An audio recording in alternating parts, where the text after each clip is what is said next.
Chapter 1160. Although he was ambitious, when he thought of the current lineup under the Lord's tent, even Wei Ci could not help but gasp. Why? He was afraid that he wouldn't be able to get a place. In his previous life, His Majesty had specially built the Golden Scale Pavilion to commend the meritorious officials.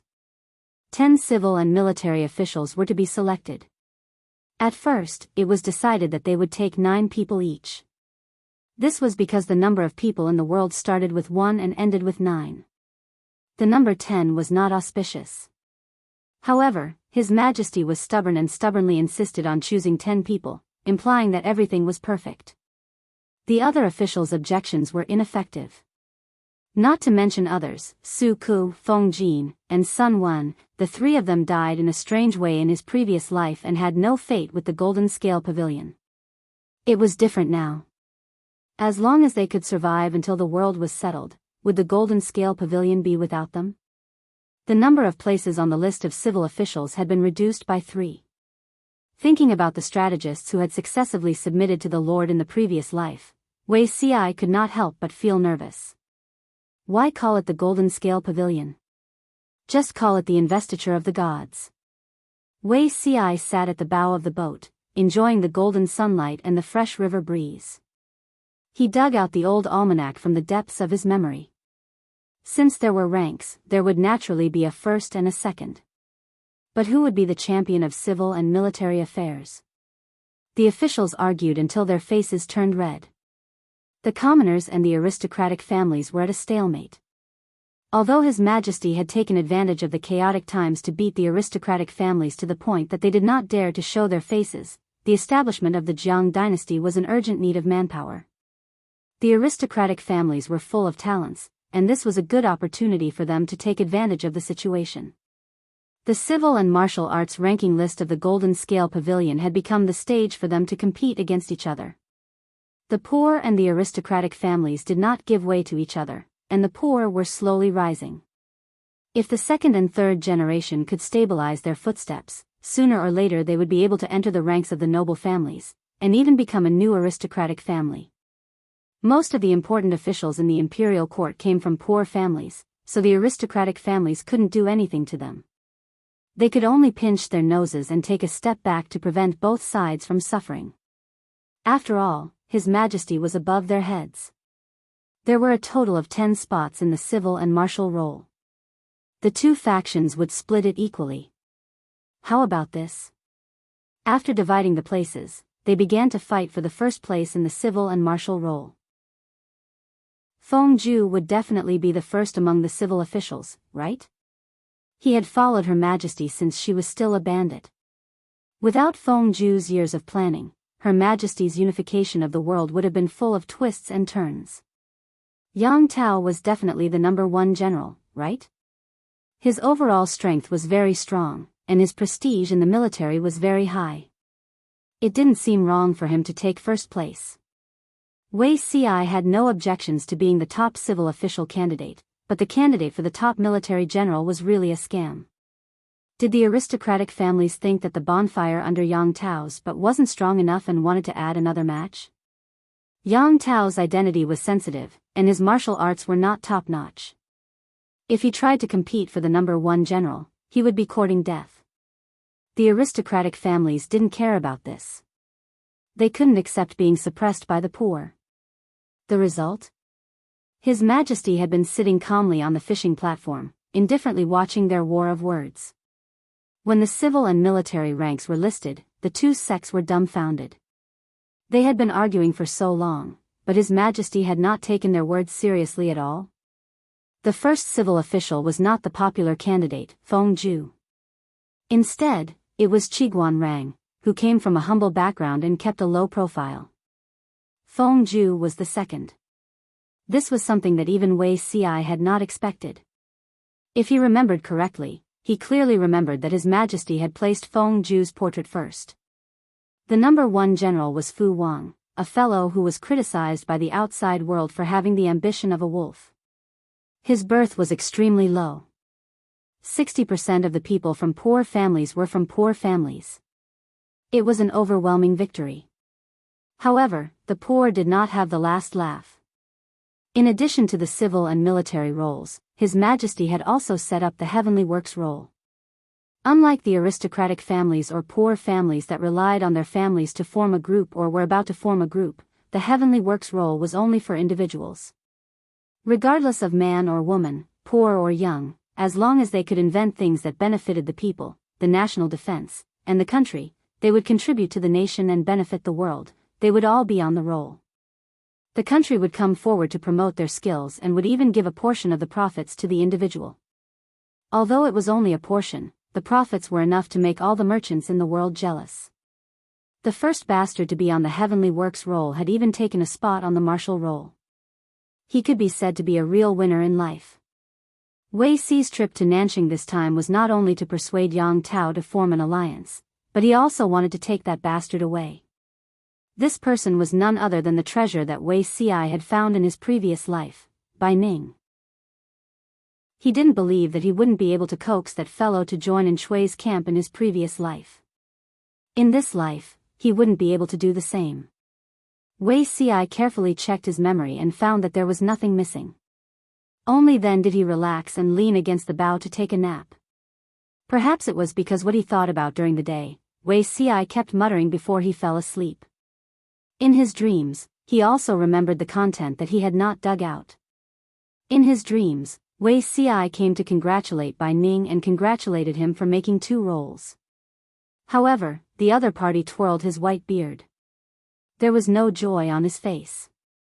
Instead, he looked depressed. Sigh, Zixiao. Among the visitors who came today, you are the only one who feels the most comfortable. It's just to congratulate you, nothing else. The other party looked at the fish pond under the corridor and said gloomily, I was born in a poor family. Naturally, I also want to compete with the aristocratic families in the court and fight for a way out for the vast number of scholars from poor families, but the person above us is really frightening. If it wasn't for His Majesty not allowing it, I really want to retire so that I don't have to be a rat in a bellows and be bullied by both sides. As a popular person, he had received olive branches from both factions. However, Bai Ning, who knew the inside story, did not want to get involved. Hence, he was worried. What do you mean? The other party asked mysteriously, how do you think I got on the heavenly craftsman roll? Wei Si said, naturally, it's because I offered the secret recipe for gunpowder and firearms, strengthened the national defense, and contributed to the country. The other party chuckled and shook his head continuously. No. It's just because His Majesty likes me. Maybe it's because of you. Wei Si was about to ask in detail when Bai Ning said earnestly, when the poor and the aristocratic families fight, both sides will suffer. No matter how they fight, can they escape from His Majesty's palm? To put it bluntly, even if His Majesty is a distinguished guest, as long as the royal bloodline is still there and the heavenly craftsman role is still there, both factions are just toys in the palm of the emperor's hand. Zixiao, don't get involved.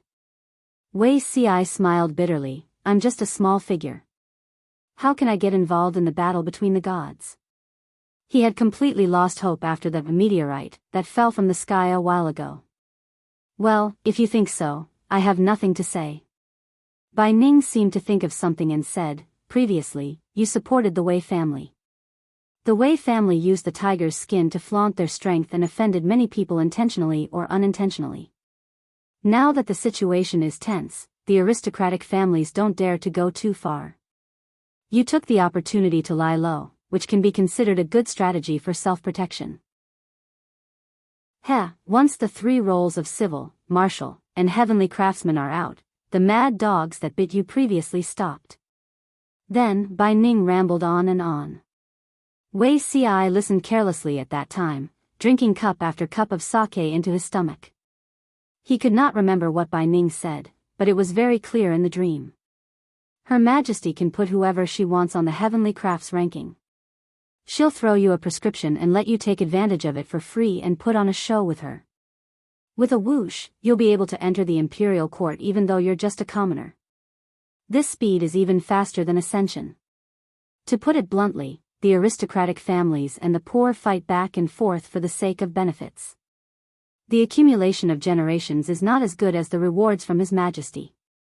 Sigh, the more I think about it, the more I feel that the water is too deep. It's better to go back to my hometown and continue to sell firecrackers. What's the use of fighting between the poor and aristocratic families, Zixiao, don't you think so? The aristocratic families referred to noble families that had been officials for generations.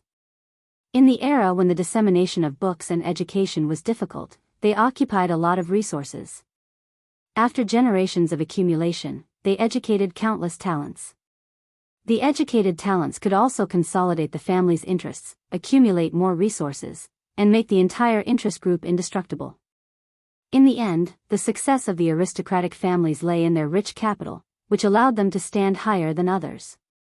If life was a competition, the poor were born at the starting point, while the aristocratic families were born at the halfway point or even the end. But, no matter how many resources the aristocratic families controlled, no matter how rich their heritage was, they were still limited by the development of the times.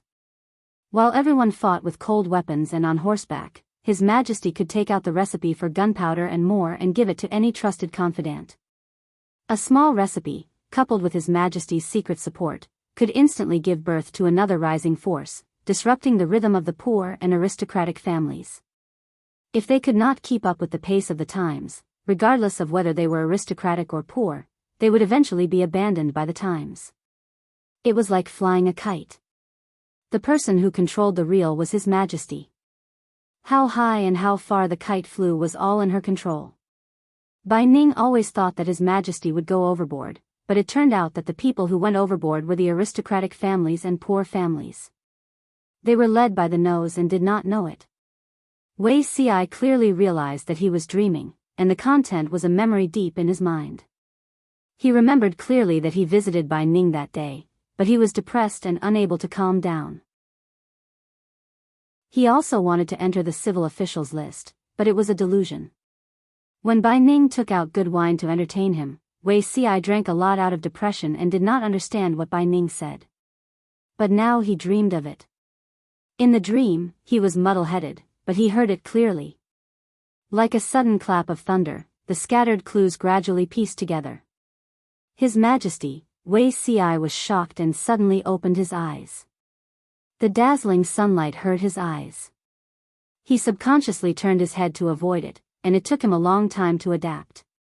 When he regained consciousness, Wei Ci realized that he was breaking out in a cold sweat. Everything in the dream became clearer. He thought he understood His Majesty very well, understood the current lord very well, but when he thought back to the dream, Wei Ci found it hard to believe that what he understood might only be the tip of the iceberg. In the previous life, His Majesty had already started to plot. She was playing a very, very big game of chess, but he had no idea. At the same time, Jiang Pengji opened her eyes and withdrew her mental strength from the yin and yang jade pendant in time. She supported her chin with her left hand and twirled the brush with her right. She muttered, "Bai Ning? Which little demon is this?" Just as she was thinking, a messenger came from outside the tent. "Report, an urgent secret report from the front lines." "Come in." Jiang Pengji restrained her unnecessary thoughts. The messenger hurriedly entered the tent and handed over a sealed bamboo tube. She casually pinched the bamboo tube and broke it, taking out the secret letter inside. Wei Ci had gone to Nanxing on a business trip, but Su Bei would not stop fighting because of this. Regardless of whether it was Su Bei or her, both sides were on the brink of life and death. The two families did not erupt into a large-scale war, only small skirmishes. For example, when they attacked a small district, you retreated and I advanced, I retreated and you advanced. Gentle was like flirting. Jiang Pengji knew what Su Bei was waiting for. He was waiting for Huang Song to send troops. She was also waiting for Wei Ci's news, waiting for Huang Song to enter the fray. If she did not press Huang Song and Su Bei to the ground and rub against them, she would feel sorry for Zixiao's hard work these few days. Sigh, they'd become thinner and darker. Staring at Huang Song's secret letter, Jiang Pengji sighed. Chapter 1161. It's my honor to run errands for my lord. It's not hard at all. The messenger was overjoyed. He spoke his mind honestly. This time, it was Jiang Pengji's turn to be confused. What did he mean? Before Jiang Pengji said anything, the audience in the streaming room reacted first. Demon King Yan Lin, ha ha ha, this messenger boy is a little cute. Streamer, do a good deed and don't shatter his sweet dreams. Zi Xiao Xiao, let this beautiful misunderstanding continue. It's a pity to shatter it. Yao Yun, poor boy. Xianyuan Mingjing, the messenger boy's mental state at this moment should be like this. Why does my lord suddenly care about me? Could it be that she's secretly in love with me because of my good looks? But I still want to build a career and protect my descendants. If my lord takes a fancy to me, won't I marry into her family? What should I do? What should I do? Shouldn't I express that I'm a little tight? Shenjia, wrong. The young boy's mental state at this moment should be like this. Come on, my lord, don't pity this delicate flower. A group of toxic onlookers gathered together and created hilarious jokes all the time. Even if Jiang Pengji was mentally strong, she had to admit that they were talented. Streamer V, Chenduxiu, do you want me to buy you 2 bottles of Dihuaxiu, plant a few orange trees, and build a few train stations? Although Jiang Pengji and the idol viewers lived in a different era by thousands of years, she was someone who kept up with the trends. She could learn and apply the jokes and memes that the audience created on the screen after a little pondering. She knew all about the Italian canon of the 2nd Battalion commander, Chenduxiu and Li Dazhao, Dihuaxiu hand sanitizer, god of creation, train stations, and orange trees. But Jiang Pengji still underestimated the shamelessness of the idol.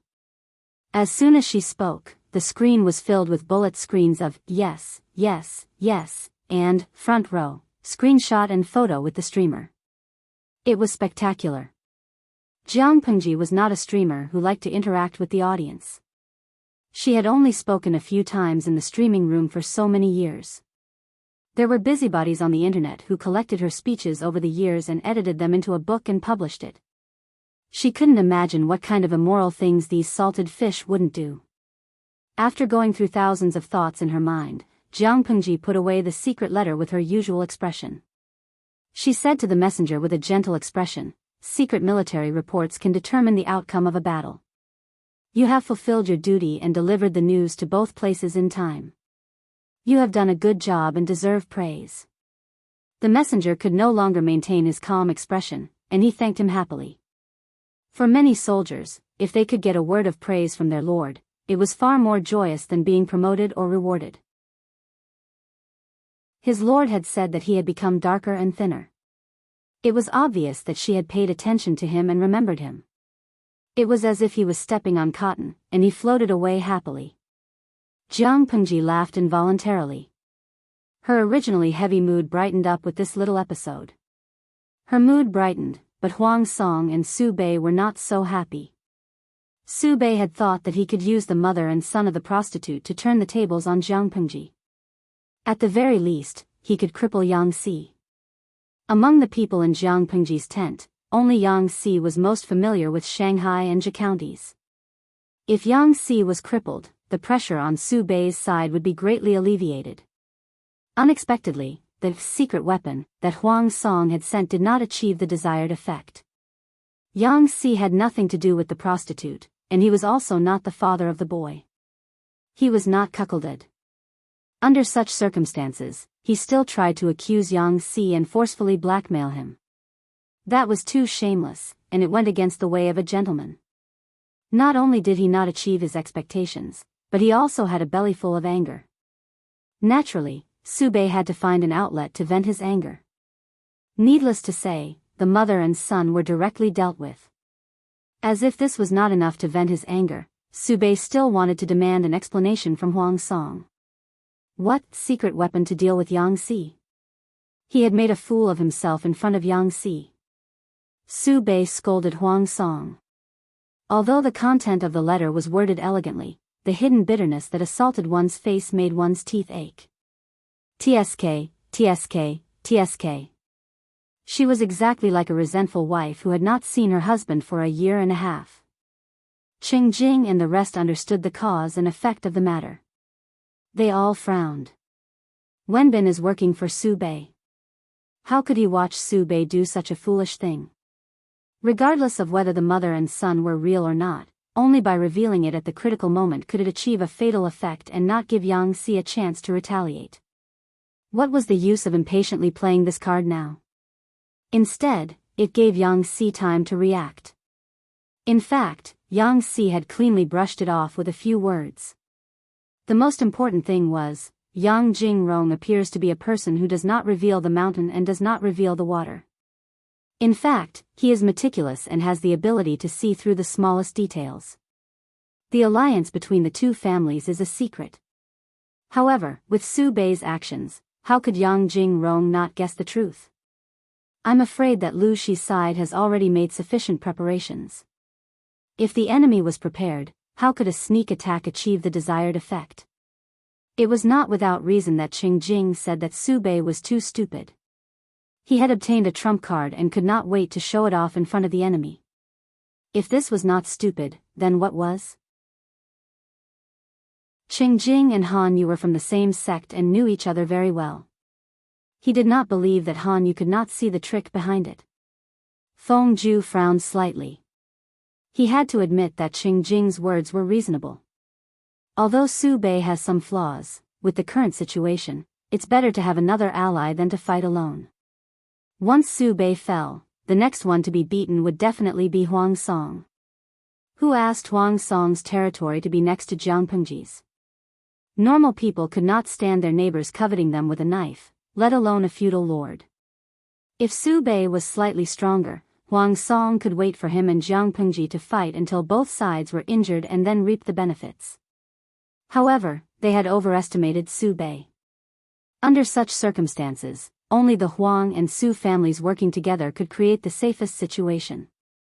Only by getting rid of the most threatening enemy could the two families be at ease and slowly tear each other apart.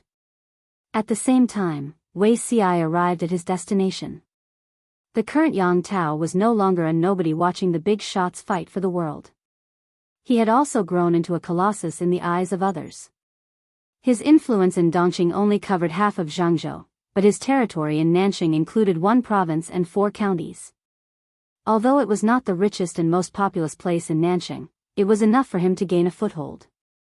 In order to gain a foothold, Yang Tao even formed an alliance with Anshui to advance and retreat together. The situation in Nanxing was far more chaotic than in Dongqing.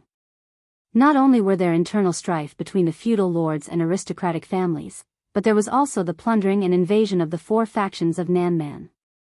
Wei Xi found out about the situation and sighed in disappointment. The Nanxing in front of him was both familiar and unfamiliar. As he asked someone to hand over the documents, he packed lightly and brought only a few guards with him. He prepared some meager gifts and went to look for Bai Ning. Bai Ning came from a humble background. His ancestors made firecrackers, so he had some assets. However, due to several generations of poor management, Bai Ning's business was on the verge of bankruptcy. Troubled times came again, and the 4 factions of Nanman led their troops to wreak havoc on the people and land of Nanxing. Bai Ning simply abandoned his family business and picked up weapons. He led the able-bodied men in the village to become volunteers and protect the old and young in the village. Bai Ning's business was not doing well, but he had a reputation as a chivalrous man. Wei Xi did not know if Bai Ning had been recruited by other forces, so he could only try his luck. As soon as he arrived in Pingjun, Wei Xi knew that this trip might be fruitful. Chapter 1162. We've already eaten and drunk.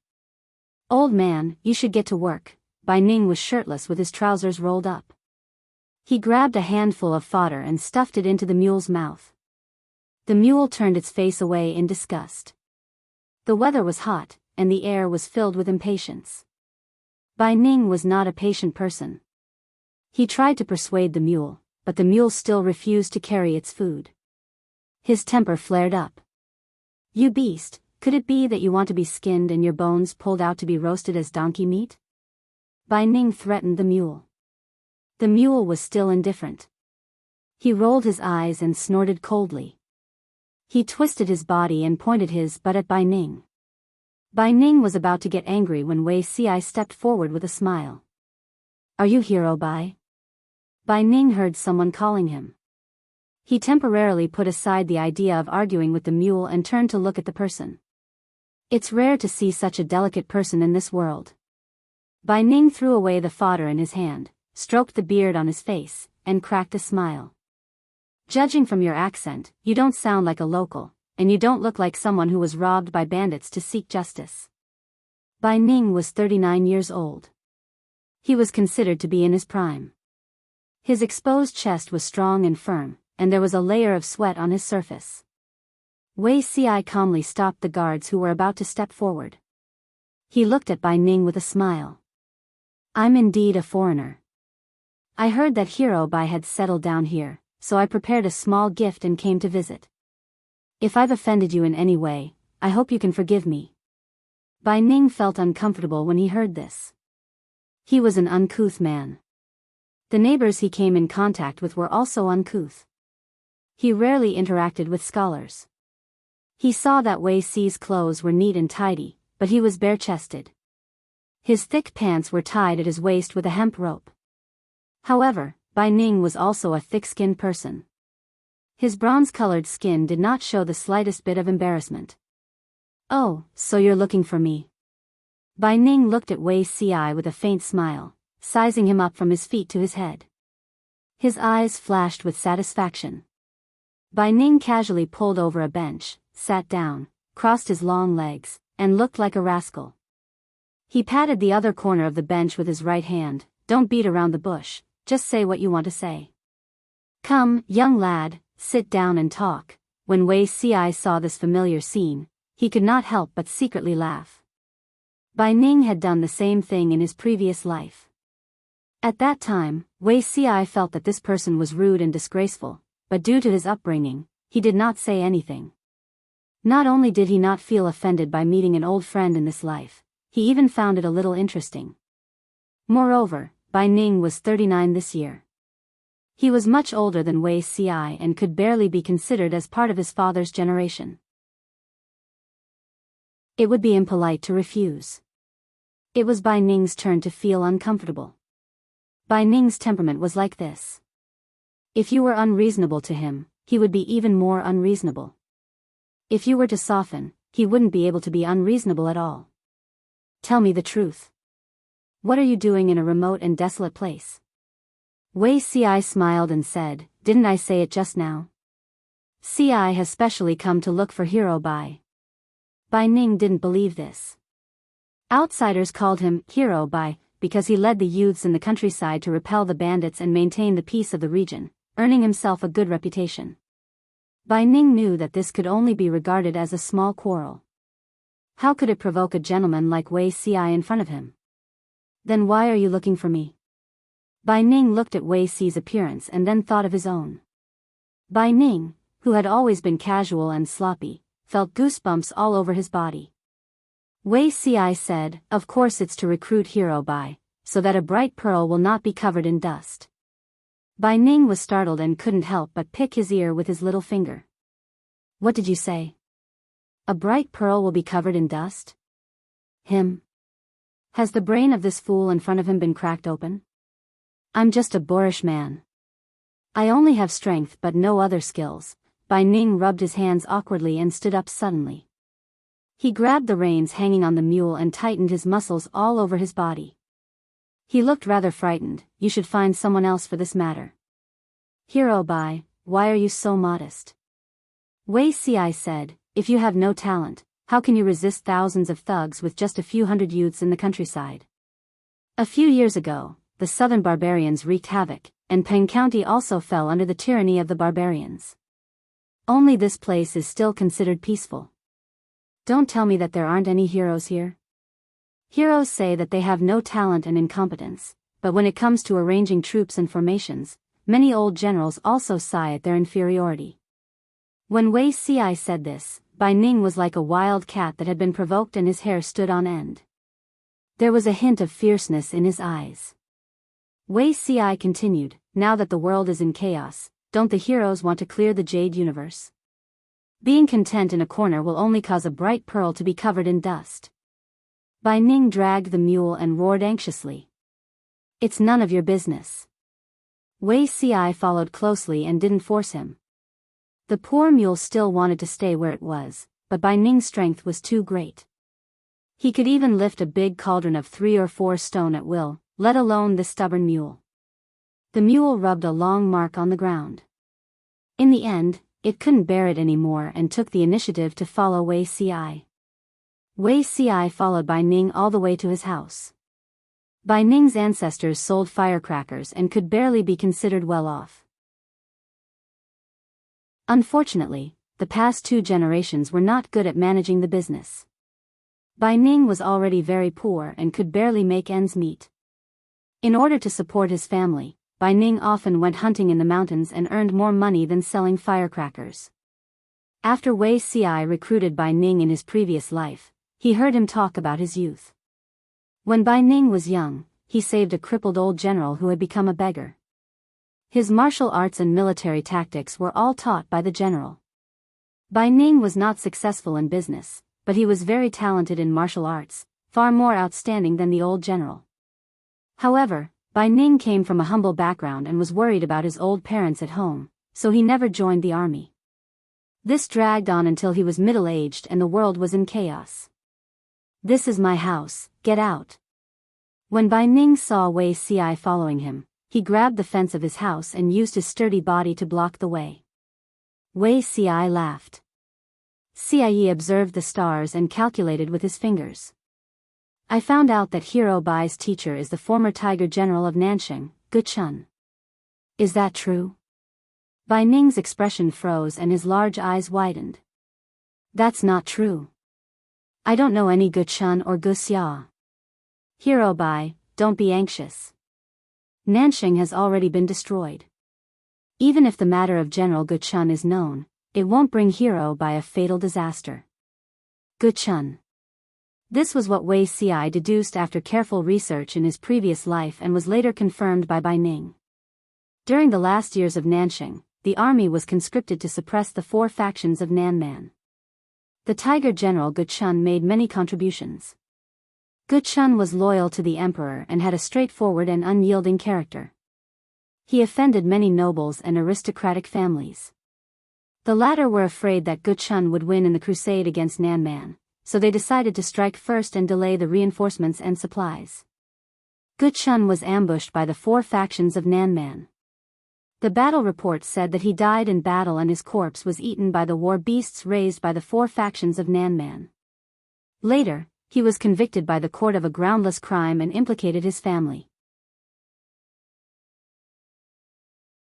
Chapter 1163. What are you waiting for? Get straight to the point. What do you want?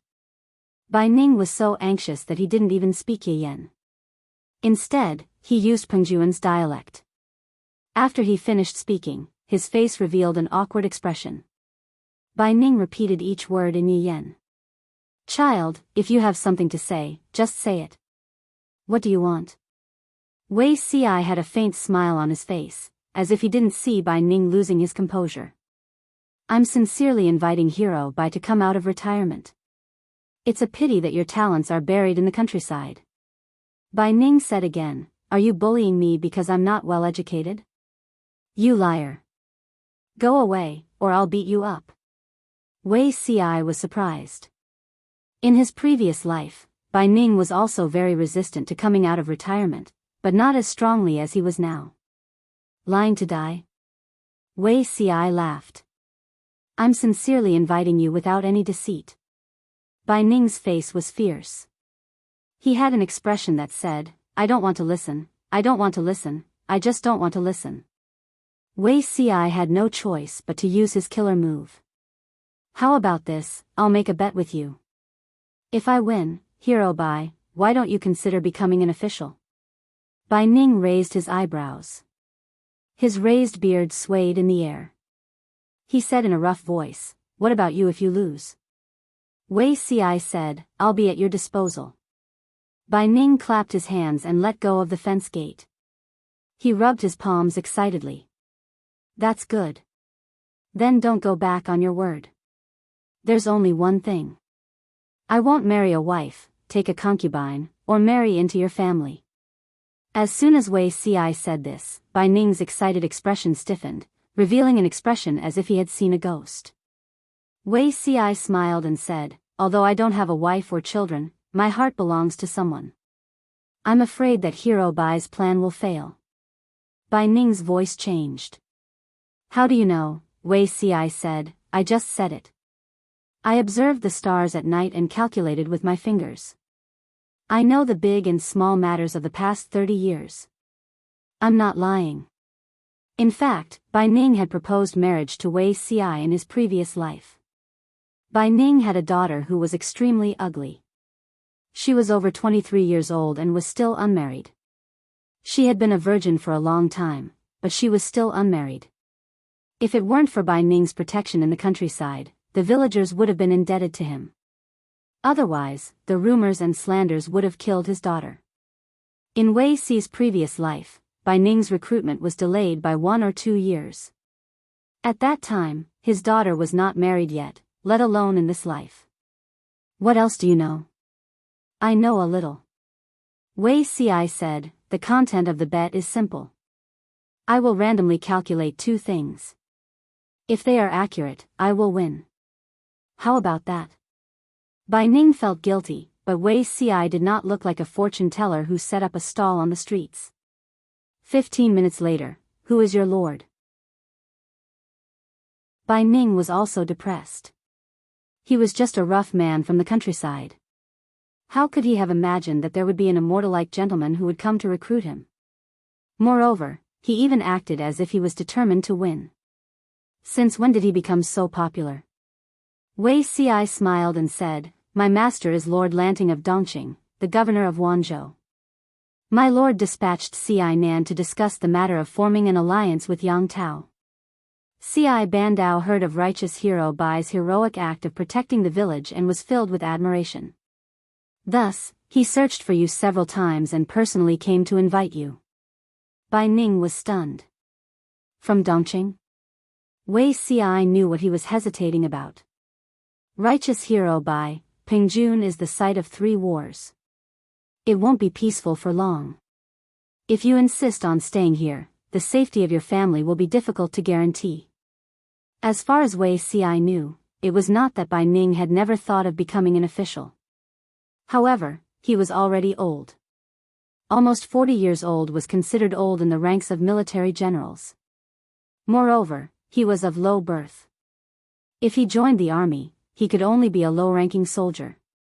He was almost the most worthless cannon fodder on the battlefield. Even if he had the courage to kill the enemy, the barracks could not even provide weapons and armor. Who could he kill? It was very difficult for a low-ranking soldier to climb up. Every step was made by piling up the enemy's heads. Bai Ning was an old man and had almost no chance of making a name for himself. Instead of that, he might as well stay in Pingjun and lead the village soldiers to fight the bandits. It was not that Bai Ning did not understand. Since the fall of Nanxing, Pingjun had changed more than 20 masters in a few years. There were fewer young adults and it was more difficult to survive. However, Bai Ning did not want to leave his hometown and run to another country. Let me think again. Although the bet did not force Bai Ning to join, Wei Ci's calculations were accurate. Bai Ning had to be cautious. In this world that did not believe in science, a quack like Wei Ci was quite popular. This was made by your daughter? Wei Ci looked at the crossbow placed on the wooden shelf in the room and took it down to play with it. What a clever idea. Bai Ning said proudly, of course it was made by our Xia. It's the best in the surrounding area. Wei Ci was not surprised by Bai Ning's performance. There were many reasons why Bai Yuexia had been dragged from a virgin to an old unmarried woman, not just because of her appearance. Although she was ugly, she was smart and quick-witted since she was a child. She could learn anything with just a little bit. It was said that she was even taught by the current generation of Mahists. She was very excellent in the art of mechanisms. She was really a woman with a clear mind. Because her appearance was not good, she wanted to find a husband who was talented in appearance but not limited to appearance. Apart from that, she had other high requirements. She scared off a group of suitors, but Bai Ning still indulged her. With Bai Ning supporting her, Bai Yuexia did not have to worry about when she would get married. Just as they were talking, a clear female voice came from outside. "Father, there's a guest at home?"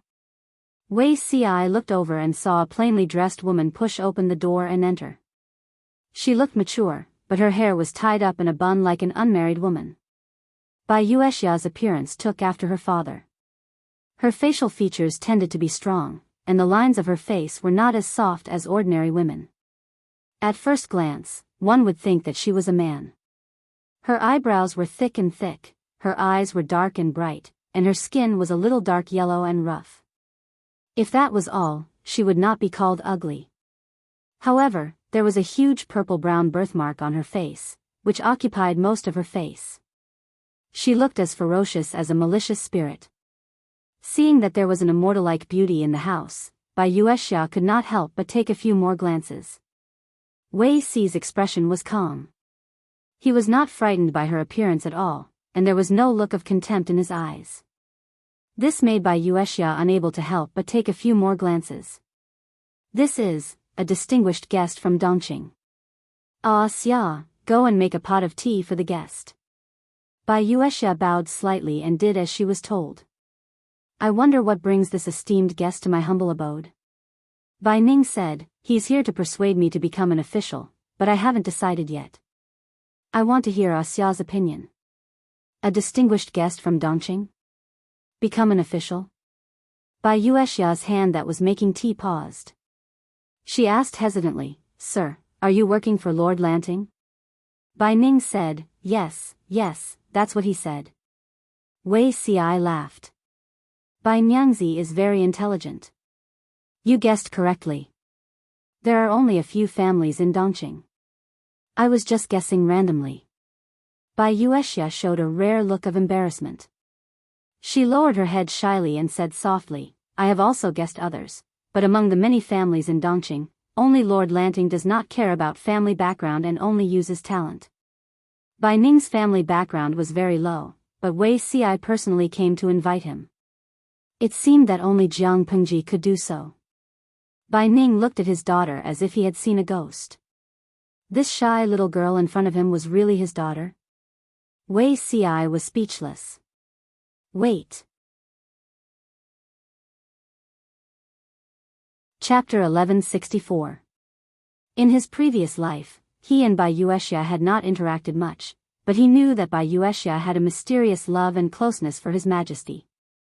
The way Bai Yuexia looked at His Majesty always made him unhappy. Now that he thought about it, that gaze contained not only reverence and worship, but also a deeper meaning. Wei Ci's expression did not change, but his heart was in turmoil. Bai Ning laughed. "Apart from her looks, Xia is good in everything. She's worthy of the best man in the world." After saying that, Bai Ning signaled Wei Ci with his eyes. Should he change his mind and marry his daughter? Wei Ci smiled awkwardly and said, "Hero Bai is right. Lady Bai will definitely find the best husband in the future." If it was in the past, Wei Ci would definitely not be worried. Ever since he found out about his lord's background, he was a little confused. The lord's background was mysterious. She must have been very open-minded in her previous life, so she regarded men as normal. Then, Wei Ci could not help but let his imagination run wild. It was normal for men to be attracted to men, so was it normal for women to be attracted to men?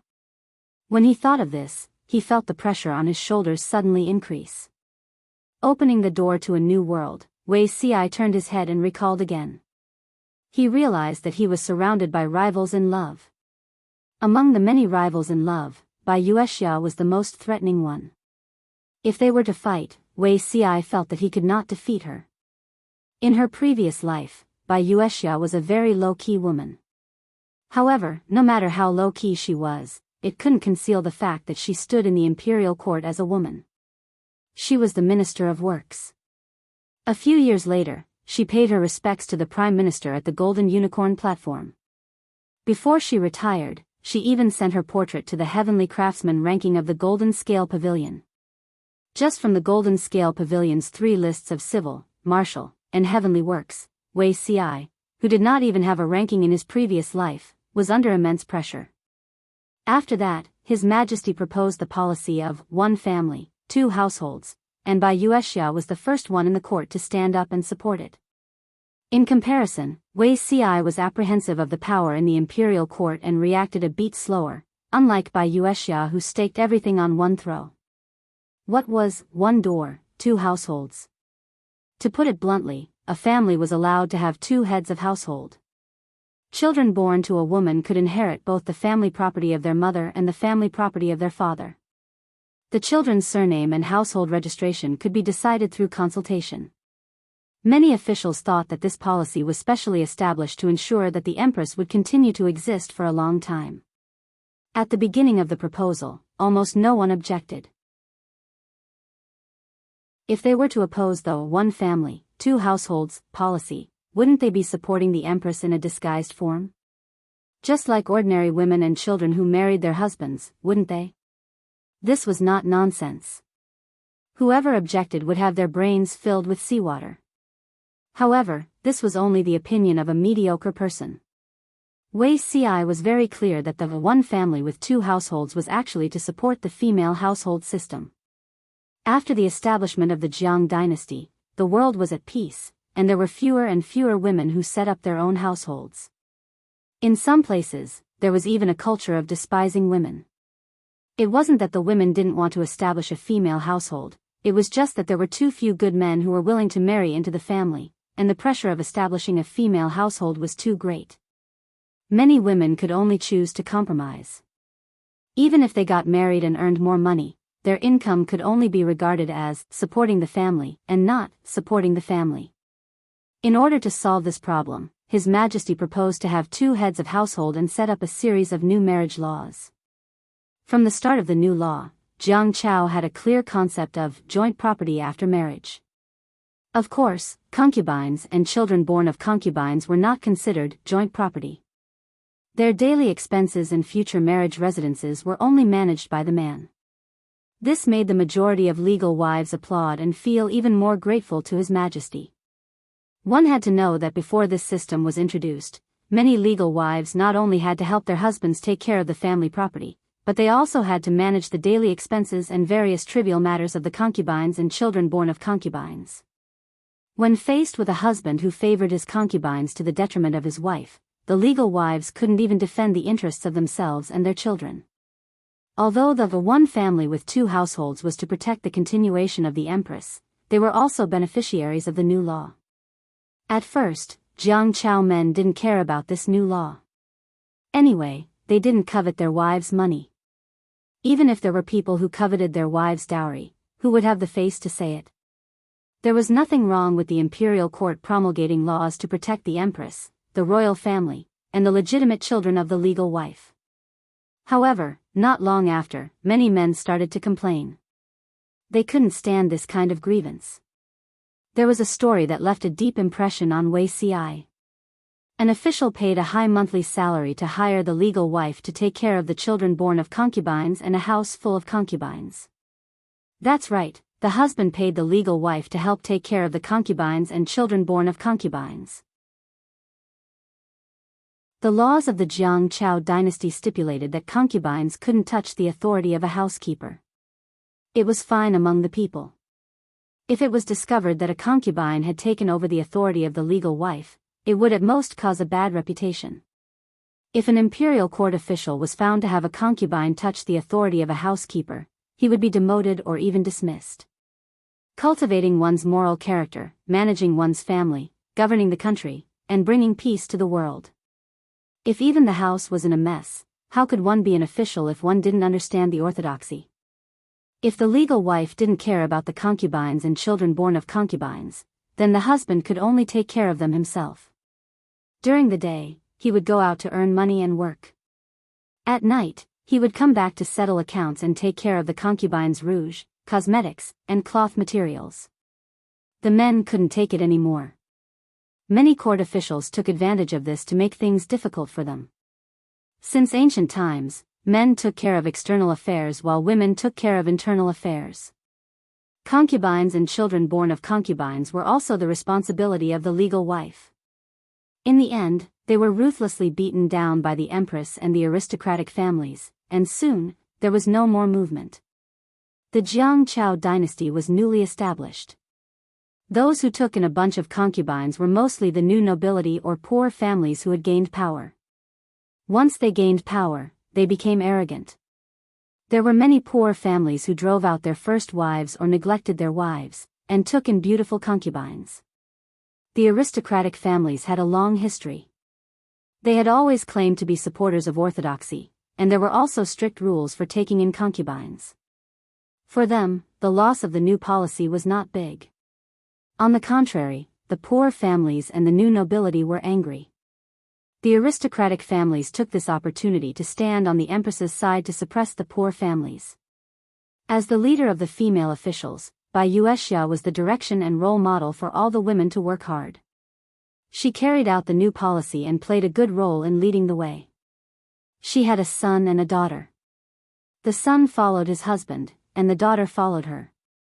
Biyao's son was not capable, but her daughter was different. She became the crown princess Jiangyan's most trusted confidant. From a rational point of view, Wuxia admired Biyao very much. When the world despised women, she reached such a high position that it was difficult for others to catch up to her. From an emotional point of view, Wuxia really couldn't force himself to like Biyao. It was good enough that he didn't treat her as a love rival. But if he could go back in time, he would still come to recruit Bai Ning.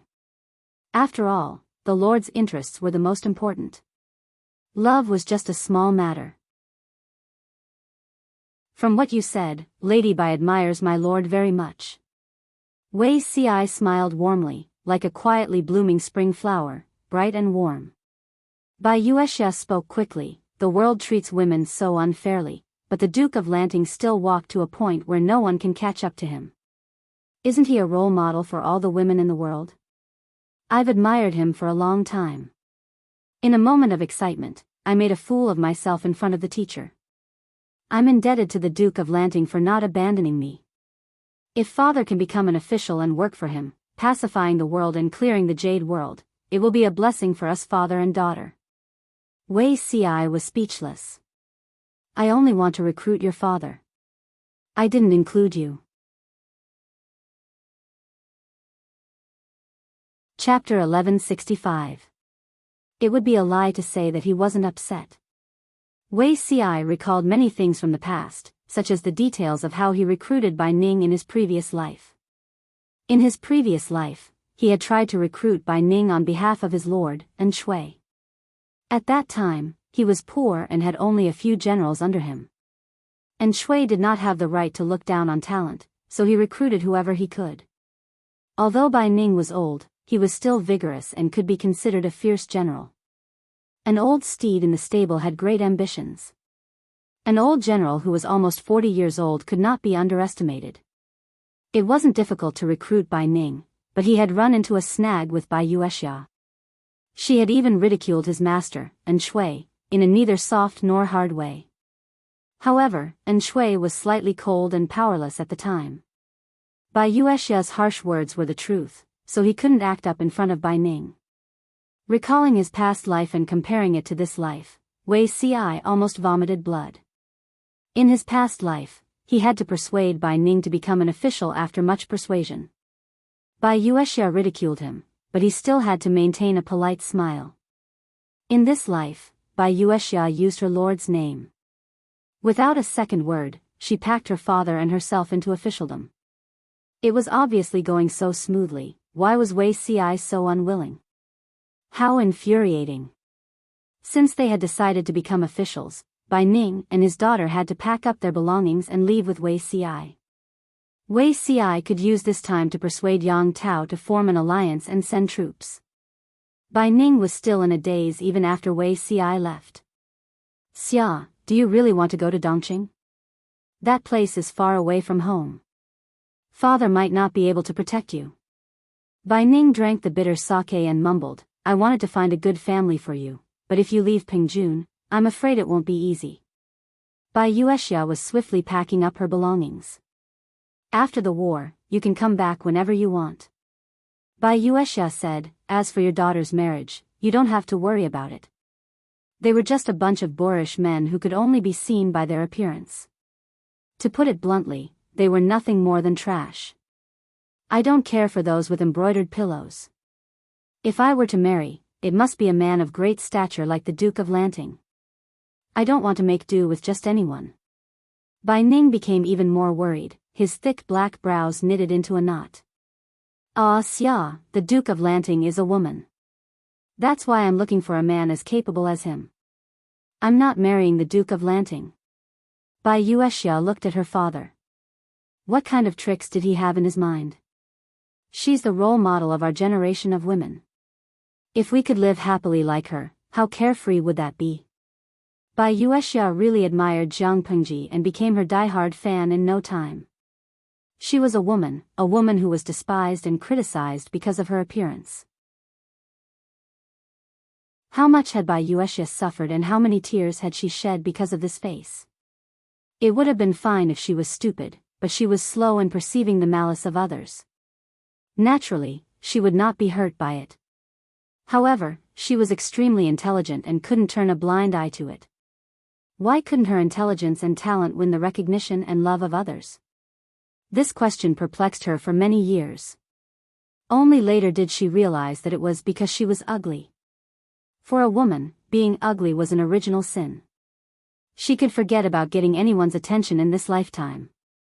According to the rites of Zhou, a woman has 4 virtues. Virtue is speech and appearance. She thought that except for her lack of appearance, she had the other 3 virtues. Unfortunately, she still couldn't compare to those illiterate, vulgar, and even unfilial shrews in the countryside. Because they were good-looking and could give birth, they were considered perfect as a woman. How unfair was that? Although Biyao didn't show it, she had suppressed her feelings for many years. She had tried every possible way to reject the marriage that Bai Ning had proposed for her.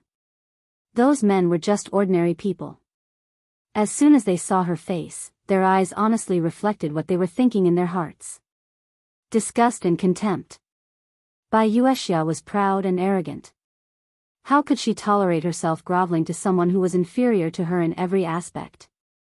Once she groveled, her pride and dignity would be broken. It wasn't until after the Huangshui meeting that Jiang Pengji's identity as a woman was revealed. Everyone in the world knew that Lu Shi was a woman and not a man. The moment she heard the news, Biyao was like a lone traveler in the dark who finally saw a bright light. It was dazzling and dazzling, hanging high in the sky. That kind of joy and excitement couldn't be understood by others. That was her son. At that moment, she really wanted to turn into Kuafu and chase after it until she died. Bai Ning didn't know what his daughter was thinking. He felt very ashamed. His old parents and wife had already turned to dust. Other than his daughter, he was all alone in the world. It was his fault that he wasn't able to let his daughter live a good life. Bai Ning watched his daughter pack up the pieces of wood on the shelves and asked, "Are we taking these away too?" "Of course. They might be useful in the future." Biyao nimbly packed them into the boxes. The wooden materials on the shelves in the house were all gadgets that she had made. There were 6 big boxes in total. "I heard that Zixiao wants to persuade Yang Tao to mobilize his troops. What do you think is the possibility of this happening?" Bai Ning couldn't help, so he tried to find a topic to chat about. 50-50, I think. Biyao said uncertainly, "Yang Tao and Su Bei have a feud of half a province. Jianghu was seized. How could Yang Tao tolerate this? However, I see that Wei Zixiao is very confident. I'm afraid he has other bargaining chips that will allow him to easily persuade the other party." Bai Ning had also heard about the situation in Dongqing, but he didn't know as much as his daughter, who was chasing after her idol. He said, "When I have a firm foothold in Lord Lanting's camp, I will definitely find you a husband who is both talented and charming." Biyao's expression didn't change. She knew that her father was worried that if something happened to him, she would be lonely and have no one to rely on. Therefore, he wanted to create a small family for her so that she would have a foothold. However, she was already indifferent to marriage. As for a husband, she would leave it to fate.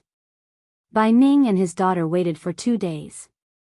That afternoon, a group of soldiers with extraordinary auras stood outside the house. After asking around, they found out that Wei Xi had already convinced Yang Tao to form an alliance. Wei Xi had asked Yang Tao to send someone to fetch the father and daughter. How did you convince Yang Tao? Bai Yuexia was astonished. Yang Tao's father's murderer, Zhao Shao, is under Su Bei's camp. Wei Xi smiled and said, Yang Tao lost half of Jianghu to Su Bei. He can't tolerate this. Moreover, if he waits for my lord to pacify the Huang and Su families, he won't be able to keep his half of Jianghu. No matter how well Yang Tao developed in Nanxing, his roots were in Dongqing. If he didn't seize this opportunity to return to Dongqing and gain a firm foothold, Dongqing would be her world after Jiang Pengji destroyed the Huang and Su families. Bai Yuexia's eyes lit up, but she said, I heard that the Huang and Su families are powerful. Since the war at the northern borderline, the Duke of Lanting has been exhausted from fighting for a long time. Now that he's mobilized his troops against the two families, I wonder what his chances of winning are. It's not that my lord is belligerent. It's obvious that others aren't willing to lay down their butcher's knives. She has no choice but to fight, he said. The chances of winning are not high. 100% is enough. If not for the Nye family of Zhongzhao's temporary withdrawal from the scene and the Yi family of Beiyuan's domestic politics, Jiang Pengji would have to face the predicament of fighting on all sides. Now that it was 1 against 2, the difficulty was very low. Now that she had joined forces with Yang Tao, they still couldn't win 2 against 2. It was better to rest early. Bai Yuexia pursed her lips, her smile rippling. I heard that the Duke of Lanting wrote to Su Bei and said, I want 100% of the 9 provinces and 4 seas. Why was her lord so arrogant and likable? Wei Xi was speechless. Chapter 1166. Even though Wei Xi spent 2 days to convince Yang Tao to form an alliance, the entire process was not smooth sailing. Instead, it was full of twists and turns. Yang Tao was in the pro-war faction, but his subordinates were not interested in it. If it weren't for Yan Lin's support, Yang Tao wouldn't have been able to suppress all the opposing voices and form an alliance. Yang Tao's old subordinates were brought over from Dongqing, but after they took root in Nanxing, the talents they recruited were all locals of Nanxing. He was able to gain a foothold in Nanxing not only because of his old subordinates, but also because of the Nanxing family. As mentioned before, the aristocratic families occupied more than 60% of the world's wealth. The longer the inheritance, the richer the family's wealth. If they lacked manpower, they would send manpower. If they lacked money, they would send money. If they lacked soldiers, they would buy soldiers. There was nothing in this world that money couldn't buy. If there was something, it was definitely not enough. Yang Tao accepted the olive branch extended by the aristocratic families and received their generosity. Only then did he have the confidence to send troops to start his own empire. Since he had received benefits from them, he naturally had to give them something in return. After all, not everyone was like Jiang Pengji. She could forcefully reject the aristocratic families, but others did not have the confidence to do so. Even for Jiang Pengji, there was a certain element of luck in her success. During the earthquake in Shangjing, there were countless casualties and refugees everywhere. The royal family of Dongqing disregarded the lives of the people and forcefully moved the capital. The Tsing-Yi army and the Red Lotus group took advantage of the situation to rise. Jiang Pengji seized the opportunity to stand up and become the backbone of the people of Wanzhou. They recruited soldiers and bought horses, absorbed young and strong refugees to strengthen themselves, and accumulated primitive capital by harming the northern borderline. At the same time, they mobilized troops to suppress the Tsing-Yi army and the Red Lotus group, and plundered their assets. Her success is almost impossible to replicate. The right time, the right place, and the right people were indispensable. When Wei Xi came forward to persuade them to form an alliance, the officials under Yang Tao who were from aristocratic families were unwilling. They wanted to set their sights on Nanxing. He would unify Nansheng and make himself the emperor. What benefits could Yang Tao reap by crossing over to fight Su Bei and Huang Song? This battle was won, and the person who benefited the most was Jiang Pengji. Huang Song's and Su Bei's territories had all been taken over by her. If Yang Tao went to war, he would only be able to take back half of Jiangzhou at most. Dongqing had 6 prefectures and 21 counties. Among them, 5 prefectures and 19 counties were under Jiang Pengji's control. With the addition of the northern borderline, the territory under her rule was larger than the original Dongqing. It was more than enough for her to establish a country and ascend the throne. What's the point of Yang Tao only taking Jiangzhou? Don't be fooled by the fact that the children of aristocratic families looked like they were above the common people, but when it came to accounting, they were very shrewd. Wei Ci was put in a difficult position, but this was nothing to him. He knew 80% of these officials who were from Nanxing aristocratic families. Back when Shui returned to Nanxing to develop, he was penniless. In order to obtain the help of these aristocratic families, Wei Ci had put in a lot of effort. Even after so many years had passed, Wei Ci still remembered the situation of each family and their connections. He had not been afraid in his previous life, so how could he be afraid in this life? In the words of his lord, none of these landowning households could fight. Trying to persuade these people, rather than using extravagant promises, it was better to say 1 or 2 words that were concerned about their own interests.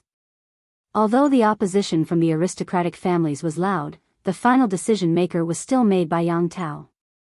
Yang Tao wasn't stupid. Even though he had borrowed the power of the aristocratic families, he wouldn't be turned into a puppet by the other party.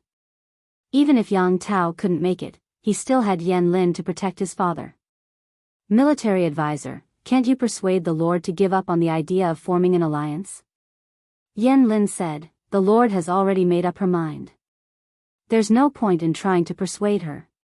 Putting aside the hatred of killing his father and seizing the state, Yan Lin didn't approve of Yang Tao and Jiang Pengji forming an alliance. The reason could be summed up in 4 words, asking a tiger for its skin.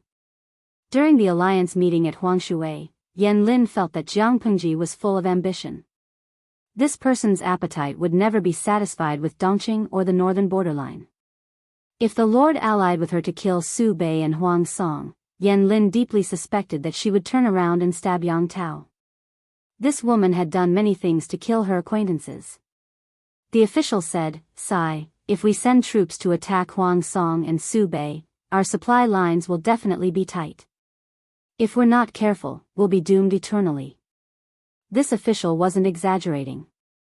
He was sincerely considering things for Yang Tao. In his opinion, a man had to be ruthless if he wanted to achieve great things. If Yang Tao rashly sent troops to fight a foreign war to avenge his father, he would suffer greatly.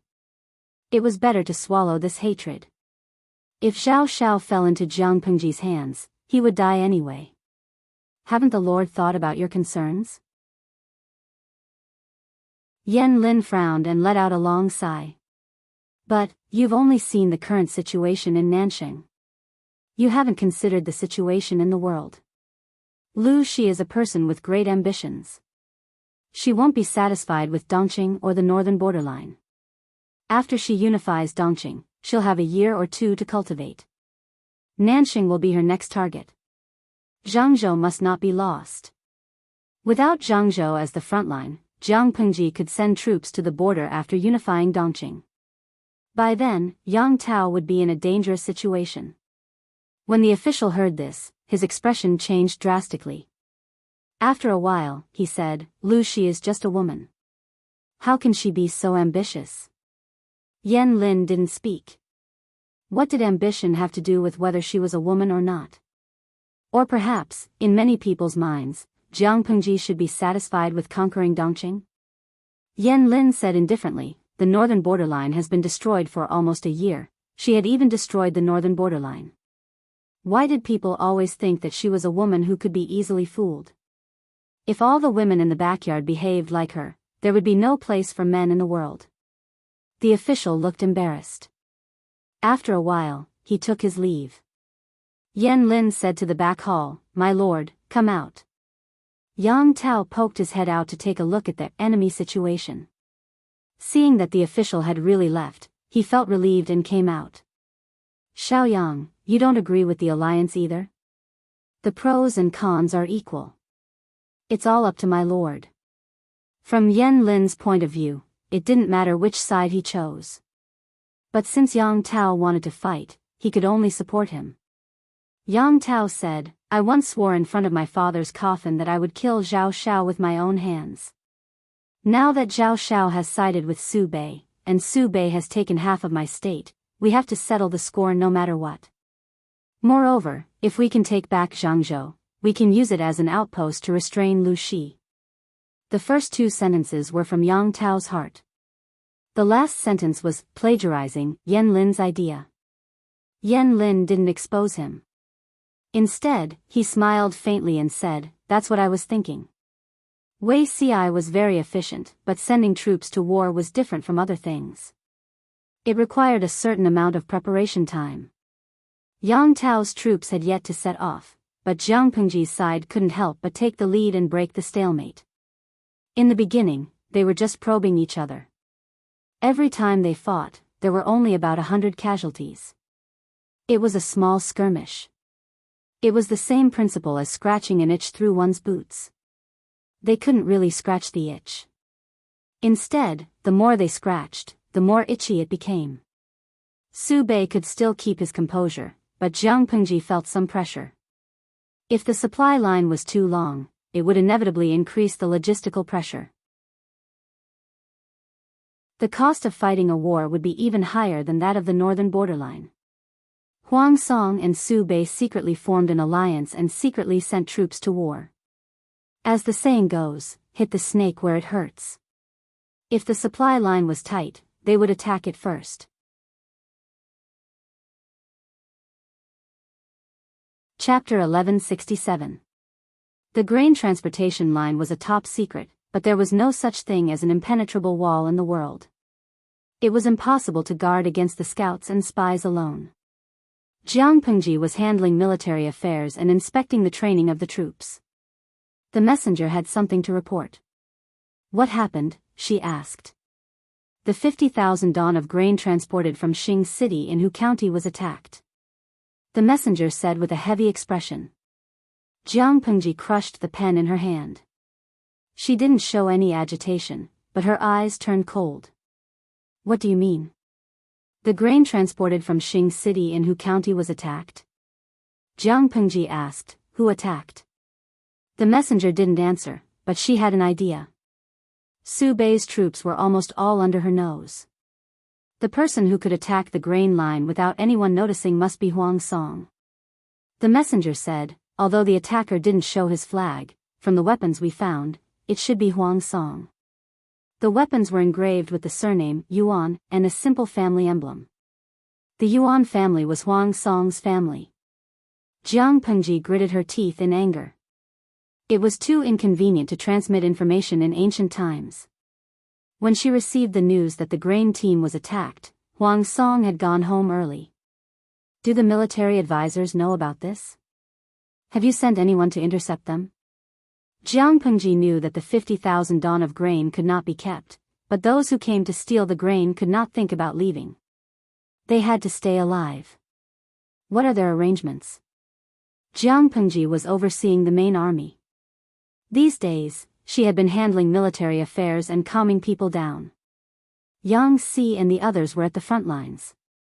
Naturally, their reaction speed was much faster than hers. If they sent troops to intercept them in time, they might even be able to beat those thieves to the ground and send them to the King of Hell. The messenger said, military advisor Qiguan learned about this and has already sent troops to intercept them. Jiang Pengji trusted Qiguan Rang's ability. Since he had taken action, he would not let Huang Song leave unscathed. Even so, Jiang Pengji was so angry that her liver hurt. She had spent a lot of money to build the heavy cavalry battalion. Even if she recovered by plundering the nobles of the northern borderline, she still felt that she was poor. In troubled times, no matter how precious jewels and gold were, they were not as precious as grain. Although Hu County was a major grain-producing county with a large area of arable land, It was not easy for farmers to farm.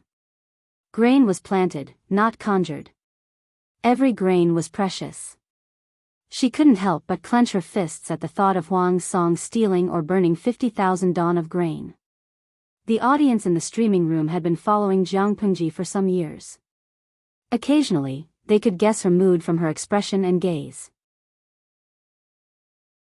Needless to say, given the situation before him, she was definitely angry. Hua Hua loves pighead, host, don't be angry. Our 850,000 salted fish army supports you. 50,000 dawn of grain is nothing. Each of us will give you some as a tip. When the time comes, you can exchange it for 1,000,000 dawn of grain. Eat one bowl and throw it away, cook one pot and throw it away. Let those poor bastards see the might of a nouveau riche. He wanted to let them know one thing: with money, you can really do whatever you want. I'm not angry anymore. Jiejiayu, well, let me ask a stupid question. Is 50,000 dawn of grain a lot? Jiang Pengji rarely got angry. Many of the audience had been following her novel for so many years, but until now, they had never seen any expression other than a calm or smiling expression on her face. Lo Siji Lianmeng, 50,000 dawn is a lot. If you guys have been following her updates since a long time ago, you should know that the host once did a show in Hejin County where she limited the purchase of grain to suppress the price of grain. At that time, the host didn't have much grain on her hands. She had to make a tight calculation and barely suppress the price of ordinary grain in Hejin County. Think about it, how much is 50,000 dawn? If it falls into Huang Song's hands, he won't leave it for the host even if he burns it. Gui Kai Guofengxiu, according to my observations over the years, one dawn in this world is about 50 kilograms. Let me calculate for you guys. If an adult eats one caddy a day, then 10,000 people will eat 10,000 caddies, which is equivalent to 5,000 kilograms, which is 100 dawn. With the intuitive numbers, the audience could not help but gasp. Tudu Feichio, that's not right. The cooks who transport the grain also need to eat. Their grain is also paid from the total amount of grain transported. Xinjia, but I remember that Xing City in Hu County is only 7 or 8 days' journey on foot from the front line. No matter how much the cooks can eat, how much can they eat? When the 50,000 dawn of grain is transported to the front line, there will definitely be a large portion left. Now that Huang Song has intercepted it, it would be strange if the host doesn't feel distressed. The audience was already used to the plot of television dramas. They thought that millions of dawn of grain could be easily taken out to fight a war. Little did they know that 50,000 dawn of grain could already support a small-scale war. It was true that Jiang Pengji did not lack grain, but it did not mean that she would not feel distressed if the enemy intercepted or burned her grain. The audience was silent for a moment. Zhongfei yesterday's stars. I remember that when the Dongqing earthquake occurred in Shangjing, the streamers seemed to have exchanged a lot of grain from the streaming system. 50,000 dawn of grain is indeed a lot, but there are more people in our streaming room. A conservative estimate is that if each person donates one caddy of grain, it should be enough. Because Jiang Pengji was too unconventional, she had only once asked for a reward during the time when she had been streaming for many years. If not for someone reminding her, the audience would have almost forgotten that she had a golden finger of the system. What was there to be afraid of when there was a lack of grain? The 850,000 salted fish lacked everything except 3 to 5 caddies of grain. As long as Jiang Pengji asked, they would definitely donate. They had been freeloading in the streaming room for many years. Now that they finally had a reason to spend money, they must let the people in the other world see their extravagance. Lu Yukong, yes, yes. Streamer, let us drown Huang Song with grain. The audience's interest was aroused. Before the tycoon could give a reward, Jiang Pengji actually stopped him. Host V, no need. Keep it to buy candy for yourself. Even if you give me a reward, I won't exchange it for grain. It's meaningless. Jiang Pengji had her own considerations. The earthquake in Shangjing was a last resort. Now that they were far from being at the end of the line, she would not use the system's exchange platform. It was not because she wanted to save face, but because she had to pay a price if she used it. Taking 10,000 steps back, if there was really a shortage of grain, she would not need the audience to give her a reward. After so many years of streaming, her popularity points had long accumulated to a terrifying number. If she really exchanged it for grain, not to mention drowning Huang Song, she could drown all the people in the 5 countries in the world in the sea of rice. Hearing her say so, the audience could only suppress the impulse to stick their heads out. Qinshang Nan Bai Yueguang, okay, Brainiac, I'll go buy candy now. Jiang Pengji, after the audience's interruption, Jiang Pengji's anger was also replaced by reason. Qingxing Liya, streamer, without the 50,000 dawn of grain, will the army be short of grain? There was no one in the tent. Jiang Pengji said in a low voice, no. We can't put all our eggs in one basket. Similarly, there will not be only one grain line. Hu County and Xingqing are one. There are a few others. Without the 50,000 dawn, they will at most suffer a little, but they will not starve. Not to mention, Qiguan Rang would not let Huang Song take advantage of them and escape unscathed.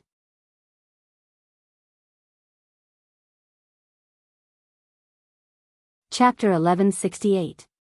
Su Bei's territory was in the south, while Huang Song's territory was adjacent to Jiang Pengji's, located at the border between the north and the south. Although Huang Song and Su Bei had formed an alliance, the two families were not familiar with each other and did not trust each other well. Currently, they were still in the same bed but sharing different dreams. On the surface, the two families had formed an alliance to resist Jiang Pengji, but the real main force was Su Bei's army. Huang Song assisted from the side. It was not that Huang Song did not want to send troops to confront Jiang Pengji head-on. The key was that the main battlefield was near Hu, Zhe, and Hu counties. If Huang Song sent a large number of troops to participate in the battle, he would definitely have to obtain the approval of the host, Su Bei.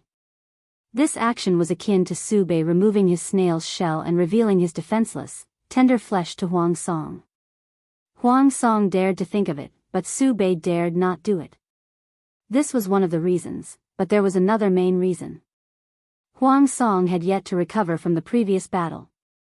If he went all out now, who could guarantee that Su Bei would not betray him midway? Although the two families were allies, they were still on guard against each other. Neither was willing to trust the other completely. Of course, these reasons that would damage the relationship between allies could not be put out in the open. It was enough for both sides to be aware of it. Huang Song did not send his main force, but he deployed 30,000 elite troops to assist Su Bei. This was the actual number of troops participating in the battle. If the tens of thousands of laborers in the grain transportation team and the water injection army were included, it would not be this number. After rounding up the numbers and boasting, Huang Song raised the flag of 100,000 troops. His 100,000 troops plus Su Bei's 300,000 troops amounted to a total of 400,000 troops. The only question was whether Lu Shi was afraid. Jiang Pengji was speechless. Wang Zuazakai Sun Lingjun, smiley face angle, I suddenly thought of Boss Chow's 800,000 troops, the benchmark of the water injection army. Han Zhaolai Di Lu Shuanda, the person above, you are not giving old Chow face. Be careful that the little fairy old Chow will argue with you. Naturally, Jiang Pengji was not afraid. 400,000 troops was indeed a frightening number, but she was not easily intimidated. Perhaps because Jiang Pengji's reaction was too calm, Huang Song felt that he could not bring himself to lose face, so he decided to go big. According to the scouts' information, a batch of 50,000 dawn of grain would be sent from Xingqing in Hu County to the Sichuan Plains. If they could intercept this batch of food, it would undoubtedly be the greatest boost to their morale, and at the same time, it would also deal a blow to the enemy's morale. The old General Yuan Xian volunteered to go out to battle, rubbing his palms in anticipation of making a contribution. Nie Sun frowned and objected, it's a good thing that the old general is willing to risk his life for the Lord, but we don't have a good understanding of the terrain in Hu County. My lord, why don't we let a general who is familiar with Hu Commandery lead the troops to intercept the grain? If I remember correctly, my lord's camp. Without waiting for Nie Sun to finish speaking, Yuan Sun said, the lord's great cause is the most important. Military advisor Nie should know the severity of the situation.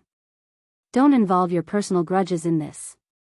Everyone in the tent knew that the relationship between Yuan Xin and Nie Sun was so bad that they were like fire and water. Yuan Xian volunteered to fight, but Nie Sun brushed him off, saying in front of everyone that Yuan Xian was not suitable and recommending a newcomer with no experience. From Yuan Xian's point of view, Nie Sun was trying to challenge him openly. On one hand, he was recommending new generals to build connections in the army, and on the other hand, he was smearing his name in front of his lord. This person's intentions were truly sinister. Although Yuan Xian was a military man who practiced martial arts, his words were harsh and sharp. The moment he opened his mouth, he threw the label of forming a clique for personal gain at Nie Sun. To be honest, this ability to smear one's eyes was not considered too bad in the harem. At least he could survive for more than 10 episodes. Nie Sun's expression darkened. His peripheral vision swept across the people in the tent, and he had to hold back his rebuttal. The war was imminent, and it was not a good thing for civil and military officials to fight. The old general's words are harsh. I'm just taking precautions. The old general is not familiar with the environment in Jianghu County. If we fail to intercept the grain and are surrounded, and fall into the enemy's trap due to carelessness, how will we escape? Nie Sun suppressed his anger and explained patiently, but he did not know that he was setting up a terrible flag for himself. If I have any selfish intentions, how can the Lord not see through it with your sharp eyes? Yuan Xian laughed coldly. He did not believe a single word that Nie Sun said. Nie Sun gave in for the sake of the big picture, so Yuan Xian only thought that he was guilty. Not only did he not forgive him, but he was also aggressive. He knew who Nie Sun wanted to recommend. A general from Jianghu County who was not famous and did not have much experience in battle. Nie Sun wanted to entrust such an important task as intercepting the grain to a newbie. How could he not see through what he was secretly planning? Wasn't it because he saw that the Yuan family's general had too much power in the military, so he wanted to instigate the lord to support a newbie to balance the military power? If Nie Sun succeeded, those powerful generals would owe him a favor, and his status in the lord's tent would rise as well. Humph, what a good plan. Yuan Xian had already labeled Nie Sun as a traitor and conspirator. No matter what Nie Sun said or did, he would be accused of conspiring. Yuan Xian stepped out with a cold smile and said, I am willing to make a military pledge. If I cannot intercept this batch of grain, I am willing to be punished by military law. Since the military pledge had been made, Huang Song could not help Nie Sun even if he wanted to. He could only hand the matter of intercepting the grain to Yuan Xian. Nie Sun could only retreat with an ashen face. To run into a madman like Yuan Xian, he must have had 800 lifetimes of bad luck. Helpless, Nie Sun could only privately ask Qing Jing and Feng Ju to give Yuan Xian an external brain. Yuan Xian, this boorish fellow, dared to defy the heavens and the earth, and Nie Sun, but he did not dare to defy the two most useful strategists in Huang Song's tent. Under their suggestions, Huang Song chose a strategist to follow Yuan Xian and give him advice at critical moments. However, Huang Song and the others were too naive and underestimated how arrogant Yuan Xian was. The operation to intercept the grain was very successful. Although they were resisted by the troops guarding the grain, Yuan Xian had the advantage in numbers and managed to defeat them in a short time. He happily escorted 50,000 dawn of grain back. Humph, Nie Qingyun has nothing to say now. Yuan Xian rode his horse and led the way. He looked very pleased with himself as if he could see the scene of Nie Sun's livid face and being despised by his lord. The strategist who was sent to be the external brain was silent. After these days of interaction, he already knew how bad the relationship between Yuan Xian and Nie Sun was.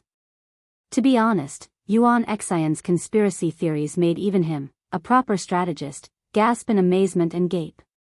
If not for Yuan Xian's analysis, he would not have known that Nie Sun was such a heinous person. However, Yuan Xian's analysis was very brainwashing. Just by listening to his one-sided words, it really did make some sense. Sigh, poor Nye Sun. General, do not be careless. We are still in Hu County's Xing City South Road. We are still in the enemy's territory. What do we want to do if we don't tuck our tails between our legs and leave? Yuan Xian did not care. His confidence was inflated.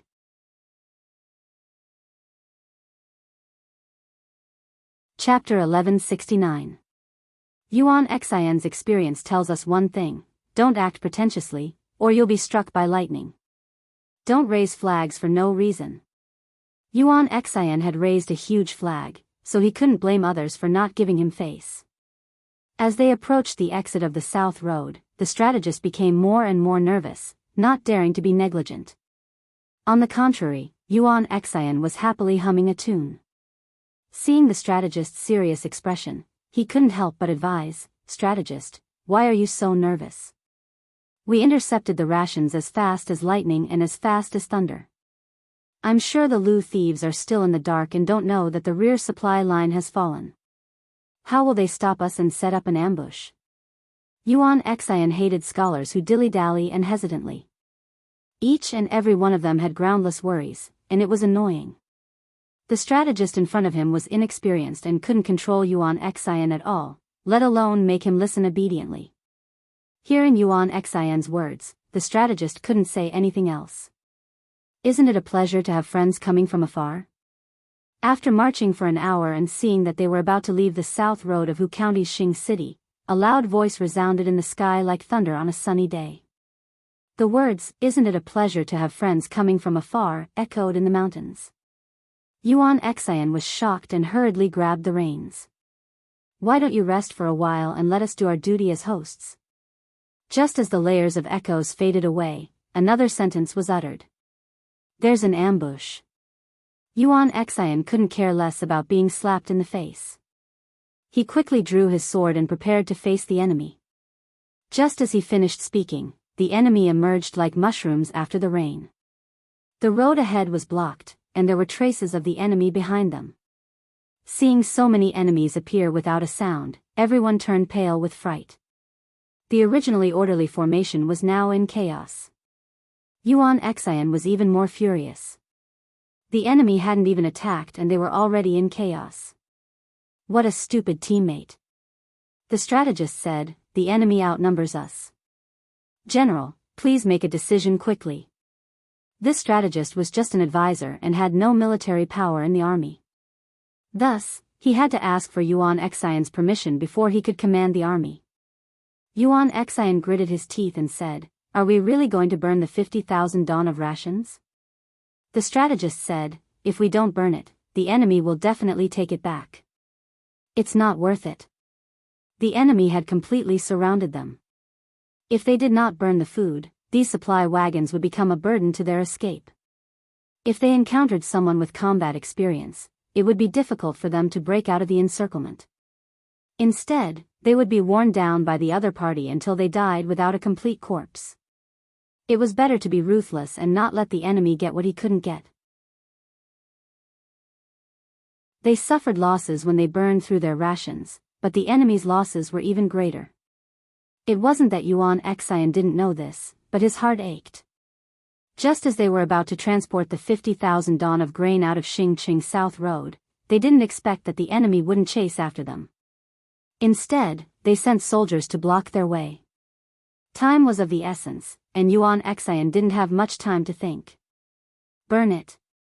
Gather the troops and break out. Although Yuan Xian was petty and liked to snitch on Nye Sun, he was still reliable when it came to major issues. At this moment, Qiguan Rang pinched his feather fan and shook it. Seeing that the enemy had made a move, he moved his wrist, and the feather fan moved down along with his movement. Kill! The horn of attack sounded, resounding through the mountains and fields.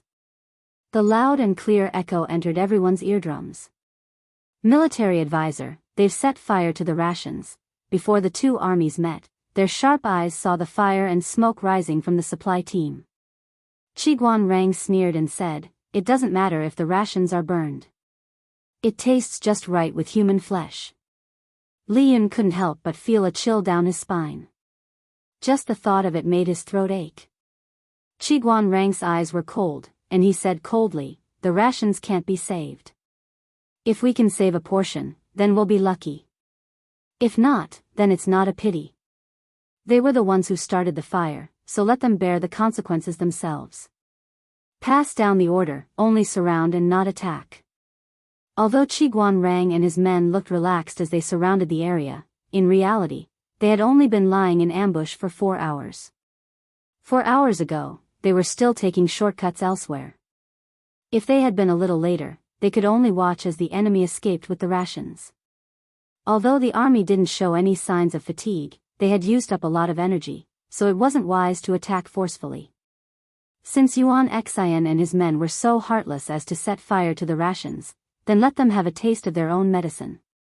Unable to break through, they could only be accompanied by the flames. By doing so, not only could they vent their anger, but they could also cover up the army's lack of combat power. What he said just now seemed to be an act to scare the enemy, but in reality, it was Qiguan Rang's psychological attack, using it to create the illusion that they had sufficient combat power. The strategy of only surrounding and not attacking was also to confuse the enemy and exhaust their patience and rationality. Li Yun said, "I will obey your order." Qiguan Rang brought over a small folding stool and sat down to watch the show, fanning himself. The weather was hot. Even though he had changed into a summer robe, he was still sweating profusely. Looking at the continuous fire, he was even angrier. He was leisurely and carefree, but Yuan Xian and the others were suffering. The enemy could always predict the direction they would break through. That was fine, but the enemy was a coward, refusing to fight. The strategist said, "General, don't be anxious. First stabilize the battle formation and gather the troops to break through. Don't be disorderly." The more disorderly they were, the more advantage the enemy had. The fire in the supply wagons was already considerable. Based on the fire, the enemy would not be able to save much rations even if they wanted to. If these 50,000 dawn of rations were burned to ashes, their goal of intercepting the enemy supply line would be achieved. Now, they only needed to gather the troops in one place and break through. Yuan Xian also knew this, but the strategist's nagging was more annoying than 10,000 flies. "I know about this. You don't have to waste your breath." The strategist's face turned green. He could only hold on to the reins to ensure that he did not lose his composure. He finally understood Nie Sun's pain. He really wanted to jump up and smash this person's head open. Defense was Qiguan Rang's forte. The troops under his tent were also well-trained soldiers. He dared not say that all of them could follow orders strictly, but they would not make mistakes in basic commands. The power of one person was not enough to be feared, but hundreds and thousands of people could form an impenetrable human wall. They could not break through in front, but there was no way back. This was the predicament Yuan Xian was in. What was more frightening was that the fire in the supply wagons at the back was getting bigger. The enemy was further shrinking the line of defense, squeezing their space. The number of soldiers killed by the enemy was not as many as those burned to death. At this moment, Yuan Xian's face was ashen. He knew the enemy's plan. How sinister. Battle cries shook the heavens and corpses littered the field. Yuan Xian and his men's eyes were red from killing. After fighting for 2 hours, they finally successfully broke through the encirclement with the remaining soldiers from Xingqing South Road. In this battle, Yuan Xian lost 50% of his troops. Out of the 50%, 70% were burned to death. It was not easy to break through. Yuan Xian and his men naturally did not dare to stay. They led the defeated soldiers and escaped as fast as the wind. Li Yun led his troops and pretended to kill for a while, until the enemy's silhouette disappeared without a trace.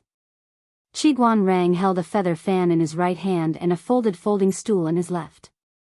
He looked in the direction where the enemy left.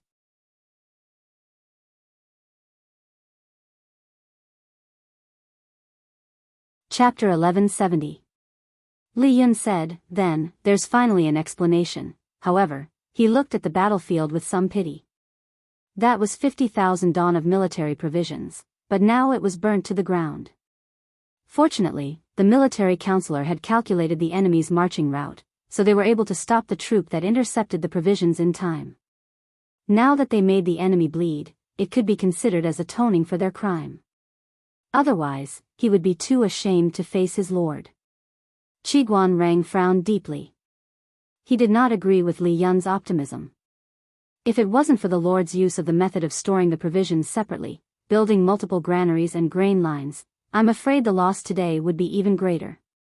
To save manpower and time, many feudal lords like to build a unified granary to store the military provisions in order to facilitate management. If Jiang Pengji chose to do the same, the troop that Huang Song sent to intercept the provisions would earn a lot.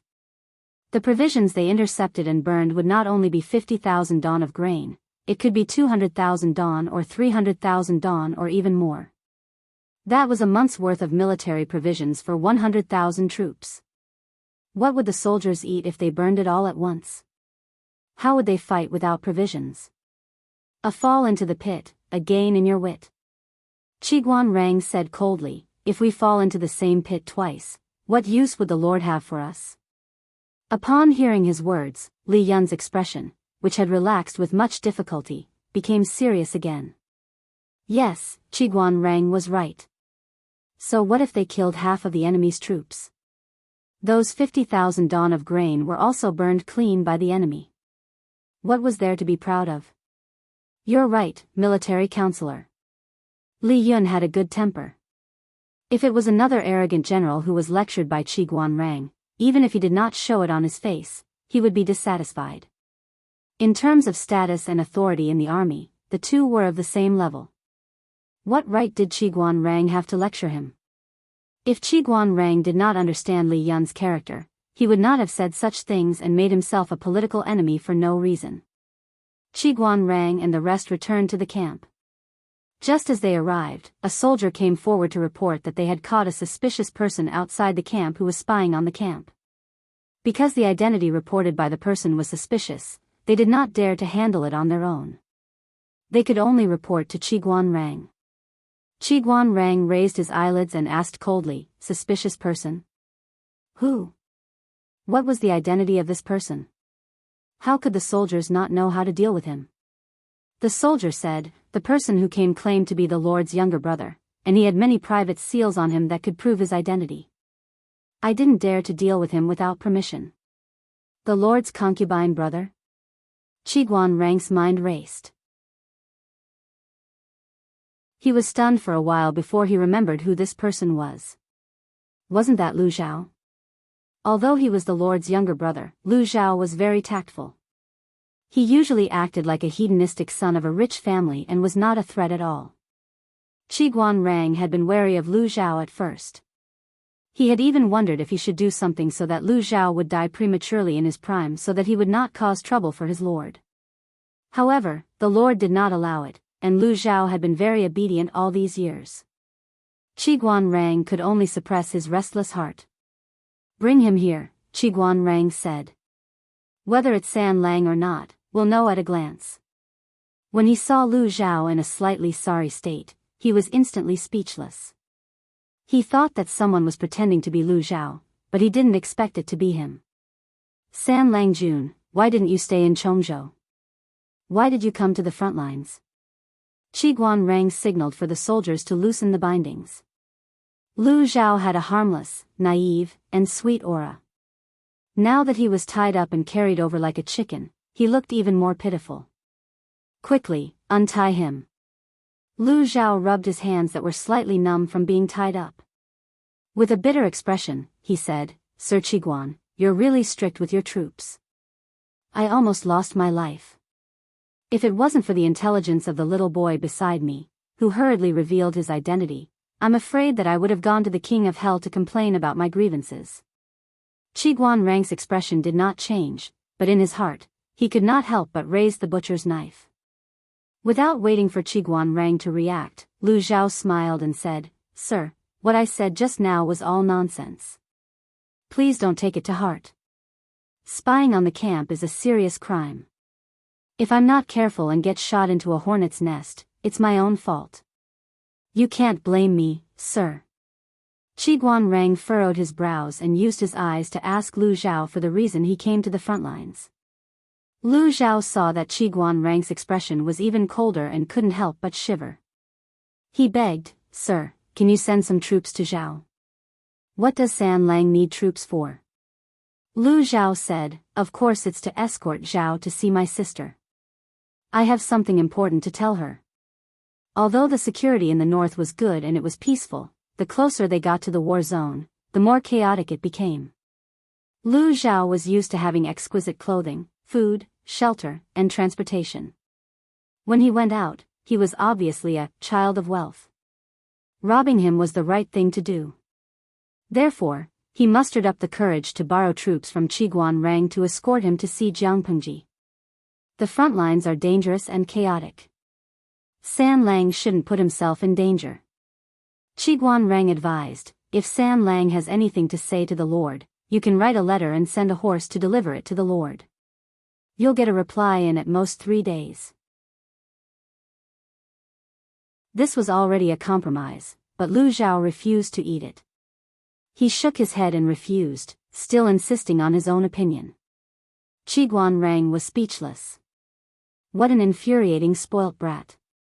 Lu Zhao said, "It's not that I don't trust you, but this is a special matter.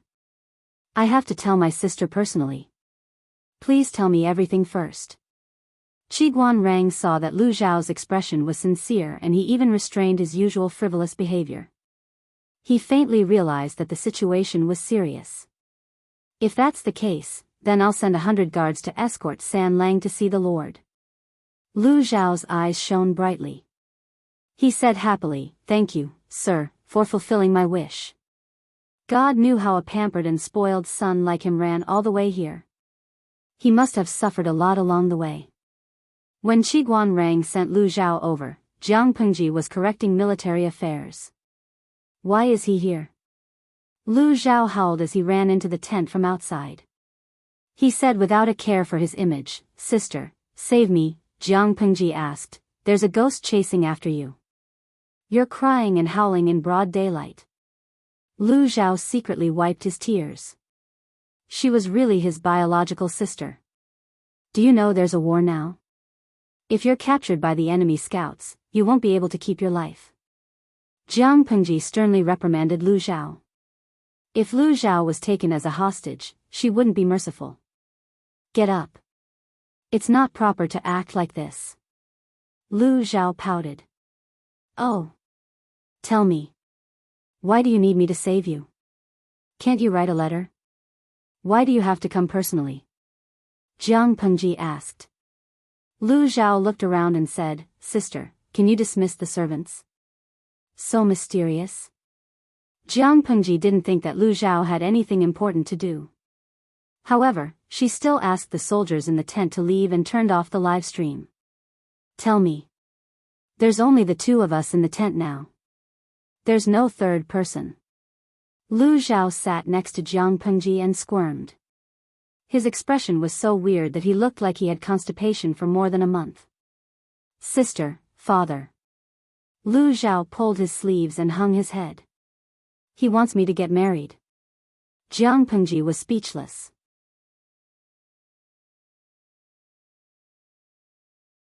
Chapter 1171. You don't like it? Is it because the woman's family background is too low? Jianghu frowned. Although Lu Zhao was the son of a concubine, marrying the daughter of a hunter, even if she had saved his life, was too unseemly. Lu Zhao's expression froze as if he wanted to say something. But when he saw Jianghu's face, he swallowed his words. "Do you think I'm someone who cares about my family background? Father liked that girl, and in order to make father smile, little brother married her, but..." Lu Zhao said, "But little brother has some reasons that others can't know, so I can't marry that girl." "I definitely can't." Jianghu glanced at Lu Zhao. "Not enough for outsiders to understand?" Lu Zhao avoided her gaze and awkwardly changed the topic. "A few days ago, I went to visit Master Liaochen in Hejin County. I heard that Master Liaochen is a good friend of Min's mother. Jiang Pengji looked down and asked, and then? Lu Zhao laughed dryly. According to Great Master Liaochen, when Min's official mother was pregnant for the third time, she was disturbed by evil spirits due to the lack of yang energy in her body. She had no choice but to hide with Great Master Liaochen to find a way to get rid of the evil spirits. Sigh, it's a pity that the monastery is austere and not good for nurturing the fetus. After listening, Jiang Pengji further confirmed that there was a hidden meaning in Lu Zhao's words. He was probably really looking for him to ask for help. Mother's third pregnancy? Why don't I know about this? She pretended not to know. Aren't there only 2 times? Lu Zhao gulped nervously. Sister, don't scare little brother. If Jiang Pengji really didn't know about this, Lu Zhao wouldn't be seeking protection today. He would be courting death. Jiang Pengji did not tease him and continued to ask. What else do you have to say? Lu Zhao's eyes darted around and only spoke after a while. His words were also intermittent. This little brother has learned a lot of Zen philosophy from Master Liaochen. When she heard him talk about evil spirits, she asked him if there were really evil spirits in the world. What the great master said was true. Evil and humans existed side by side in the world. If the human body lacked yang energy, it was easy to be targeted by evil. As he spoke, Grandmaster began to talk about some interesting things. There's a story that left a deep impression on me. Jiang Pengji sneered at Lu Zhao. To be fair, Lu Zhao was truly pitiful. If not for his family background, he might have had some achievements. What story? A story passed down from the 16 Kingdoms period.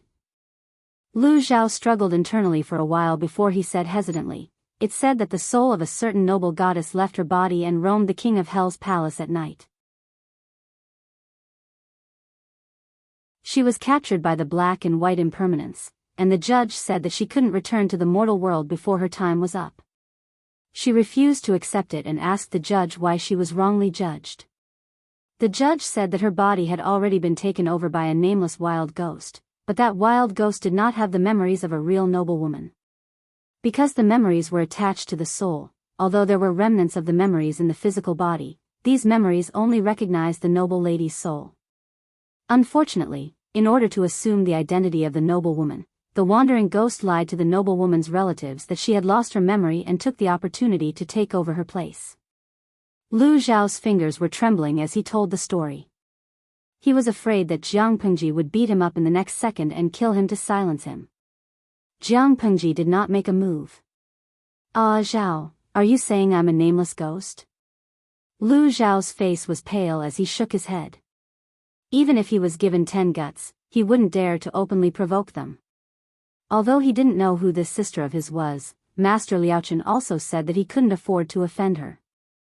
Lu Zhao didn't have any interactions with the original Lu Shi. They weren't close siblings, but the person in front of him had taken care of him. Moreover, sigh. Lu Zhao thought about the truth he discovered not long ago. He felt a chill on his neck and couldn't sleep well at night. He was afraid that when he woke up the next day, his brain would move. He thought that his hidden identity could provide him with protection, but he didn't expect that he was also an abandoned chess piece on the surface. As an abandoned chess piece, there was no guarantee of his life. When the chess player felt that he had lost his value, he would only end up being abandoned. He cherished his life, and he wanted to live. After thinking about it, he still took Master Liaochen's suggestion and came all the way to Jiang Pengji. Forget it, I'm not an unreasonable person. No matter what you know, if you want to live for a long time, it's better to continue pretending to be deaf and dumb. Even if you really become a pig, I'll allow you to live the rest of your life in luxury. Lu Zhao couldn't help but shiver. Concubine Dai was right. When the gods fought, a small shrimp like him didn't even have the qualifications to be cannon fodder. Lu Zhao laughed dryly. Sister, I naturally believe in your words. I'll have to ask you to take care of my father. Jiang Pengji rolled her eyes at him. She rolled her eyes angrily. If you're so afraid of my father, why did you dare to escape? Lu Zhao said, I had to choose the lesser of 2 evils. Didn't I have you to protect me? Jiang Pengji said, stay in the camp and don't run around. The battle at the front line is serious. Don't add to the chaos. Lu Zhao secretly heaved a sigh of relief. He secretly glanced at Jiang Pengji's eyes. He wasn't sure if Jiang Pengji had received his hint. If she had, why was she so calm and unperturbed? Judging from her reaction, she seemed to have known the inside story for a long time. If she really knew, why could she pretend that nothing had happened? What are you thinking about? Jiang Pengji asked out of the blue. Lu Zhao blurted out. Of course I'm thinking about you. I'm thinking about why you're not afraid, Jiang Pengji said. Superfluous feelings will blind people's eyes and cause them to be blind, so they can't see more concrete things. Lu Zhao asked in return, so you don't have superfluous feelings? I don't have that, so I see far more things than you do. People will be afraid of the unknown, but things that they know won't. With that, Lu Zhao was even more certain of his guess. It's getting late. You should go and rest first. I still have to deal with government affairs.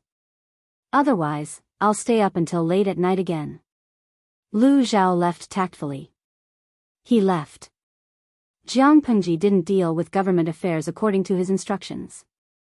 Instead, she stared at the god slayer on the sword rack in a daze. Suddenly, she asked in her heart. System, Lu Shi didn't die, right?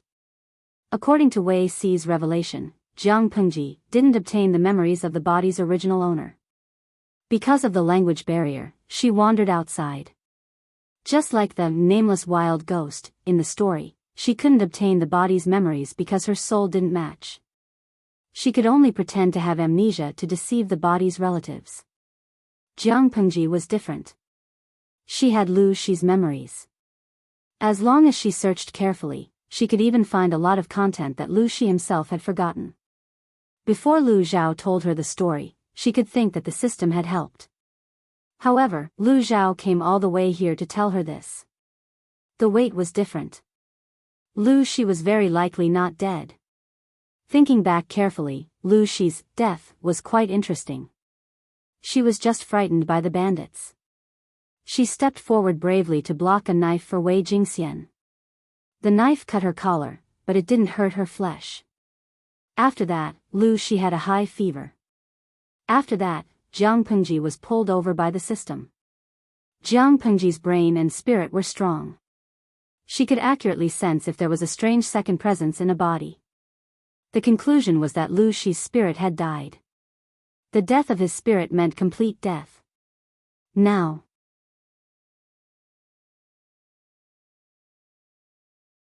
Chapter 1172. He didn't know if it was his imagination, but Xing Yuan felt that his lord had been very listless for the past 2 days. He was not the only one who felt this way. The viewers in the live broadcast room also realized that their energetic and disrespectful streamer had entered a strange, sleepy period. At first, they could still laugh and tease Jiang Pengji, but they didn't get a reply, so they felt something was wrong. Oshu, that. Did something bad happen to the host recently? Or was he bullied? Junpa, TSK, our streamer has always been a bully, right? Maybe it's because of my body? Chen Shiryan, Auntie finally visited the streamer? Drink more hot water or brown sugar water. Don't be greedy for cold water. The audience scratched their ears and cheeks. Their way of showing concern was a little clumsy, but anyone with a discerning eye could see their sincerity. Compared to the audience's anxiety across the plain screen, it was more convenient for Qing Yuan to be her secretary. Qing Yuan asked, has the Lord encountered something troubling recently? Jiang Pengji turned her head to look at him. She pursed her lips tightly and did not say a word. She only used her gaze to ask silently. Qing Yuan said with slight awkwardness, I haven't seen you for the past 2 days. You're always in low spirits. Jiang Pengji leaned back in boredom and said indifferently, nothing. I'm just bored and too lazy to move. Qing Yuan thought about the hot weather outside and thought he had found a reason. So it's Xia Yan. Jiang Pengji blinked and deliberately repeated, no, I just find it boring. Qing Yuan was puzzled. What's boring? Jiang Pengji sighed in her heart. In the end, she did not speak her mind. She wanted to say, fighting for the world is too boring, I don't want to play anymore. If the strategists in the tent knew what she was thinking at this moment, they would probably explode in anger. Before this moment, she had never felt such a tired emotion, but now it was like a volcano that had been suppressed for a long time, suddenly erupting. She asked Qing Yuan, if there is someone in this world who is exactly the same as me, would Gong Liao recognize the wrong lord? Qing Yuan was even more confused. He could not figure out the meaning behind Jiang Pengji's question and could only answer carefully. How can an ordinary person imitate the Lord?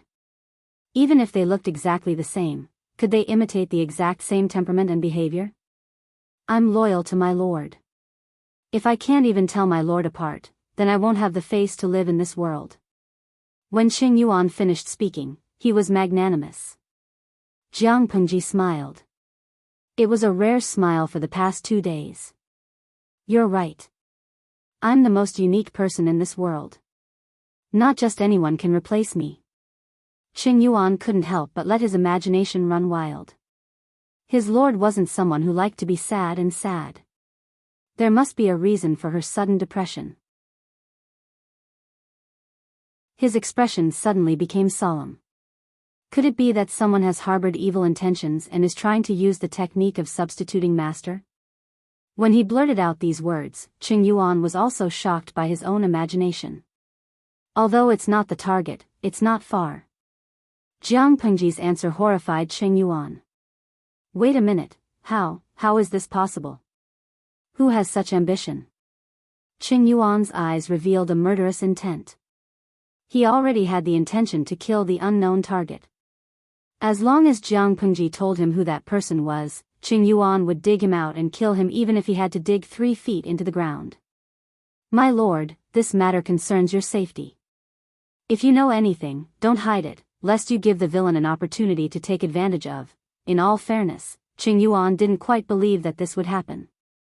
One's appearance could be faked, but how could one's temperament, habits, and memories be faked? Jiang Pengji had been with the officials in the tent for many years.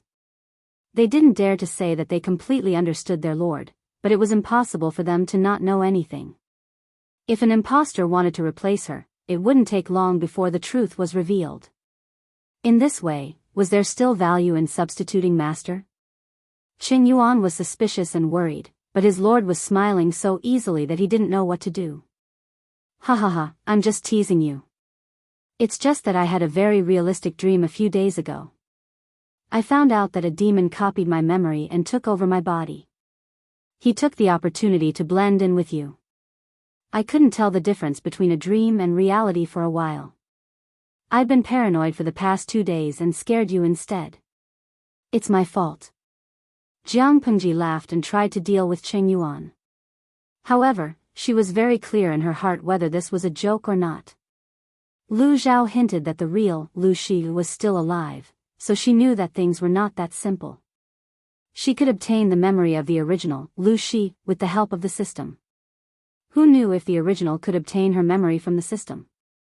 Because Jiang Pengji guarded against the system and protected the memory of the brain very well, the memory system before her transmigration could not be hacked and copied. The memory after her transmigration was uncertain. As long as the memory was copied, when she unified the world, the system would then give the recorded memory to the original, Lu Shi, then, who knew if that Lu Shi could perfectly replace her? The purpose of the system was clear from the beginning to the end. It wanted an important source of energy, not only the popularity of the streaming room, but also the luck that could not be understood. According to the saying of ancient times, those who were blessed with luck were people with great luck, such as the emperor or other members of the royal family. Therefore, the system instigated Jiang Pengji to strive for the path of becoming an empress in the palace. The empress or the women in the harem were the existence closest to the emperor. It was very convenient for the system to seize luck. However, Jiang Pengji did not play her cards according to common sense. She wanted to be the emperor herself and conveniently diss the two systems. The system could only find another way. Didn't she want to be the emperor? Then the system would cultivate a puppet that could perfectly replace her and help her become the emperor. It would be more convenient and unscrupulous to absorb luck. She thought that the spirit of the original, Lu Shi, had completely disappeared. The system had also given her such a misleading message. But she did not think of another possibility. Perhaps the original, Lu Shi, had not disappeared, but was imprisoned somewhere by the system? If the original, Lu Shi, was used as a trump card to deal with her, it would be a very good card. It would definitely be able to catch her unprepared. Analyzing from all aspects, substituting the original, Lu Shi, was the most efficient method.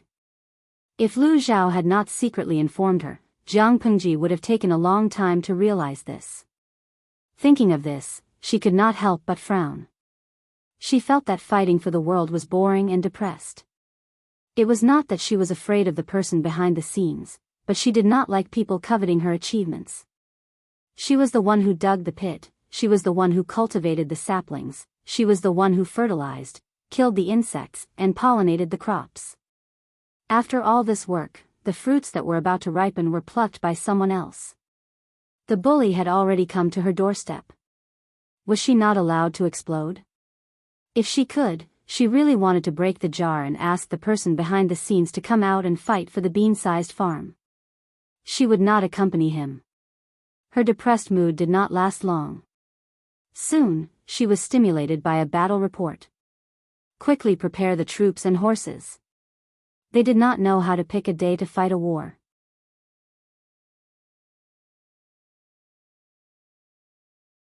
Chapter 1173. Speaking of that day, Qiguan Rang had forced Yuan Xian's army to retreat and caused them heavy losses. Yuan Xian had successfully escaped with his defeated army, like a stray dog. Although they had successfully burned 50,000 dawn of the enemy's rations, they had paid the price of half the casualties. As the commander, Yuan Xian's crime was unforgivable. Yuan Xian's personality was more impulsive and he had made many enemies. Those people took advantage of this opportunity to kick him when he was down. Who asked Yuan Xian to be so arrogant and make such a military pledge? Yuan Xian was a person with high aspirations, an arrogant personality, and strong self-esteem. He was usually respected by others. When had he ever been pushed down by others? For a moment, he couldn't suppress his grief and anger. He said, "This is indeed my fault, but I am not willing to accept punishment. The main culprit is someone else." Huang Song subconsciously furrowed his brows. He wanted to punish Yuan Xian heavily to clean up the atmosphere, but if he did that, it would inevitably disappoint the old general. He was already in a difficult situation. He didn't expect Yuan Xian to say something like this. What did he mean by, "the main culprit is someone else"?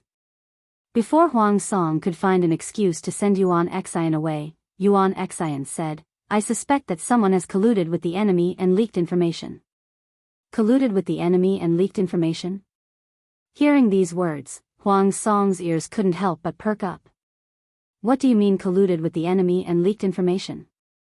Thinking of Yuan Xian's usual personality, Huang Song felt that this old fellow's words couldn't be completely trusted.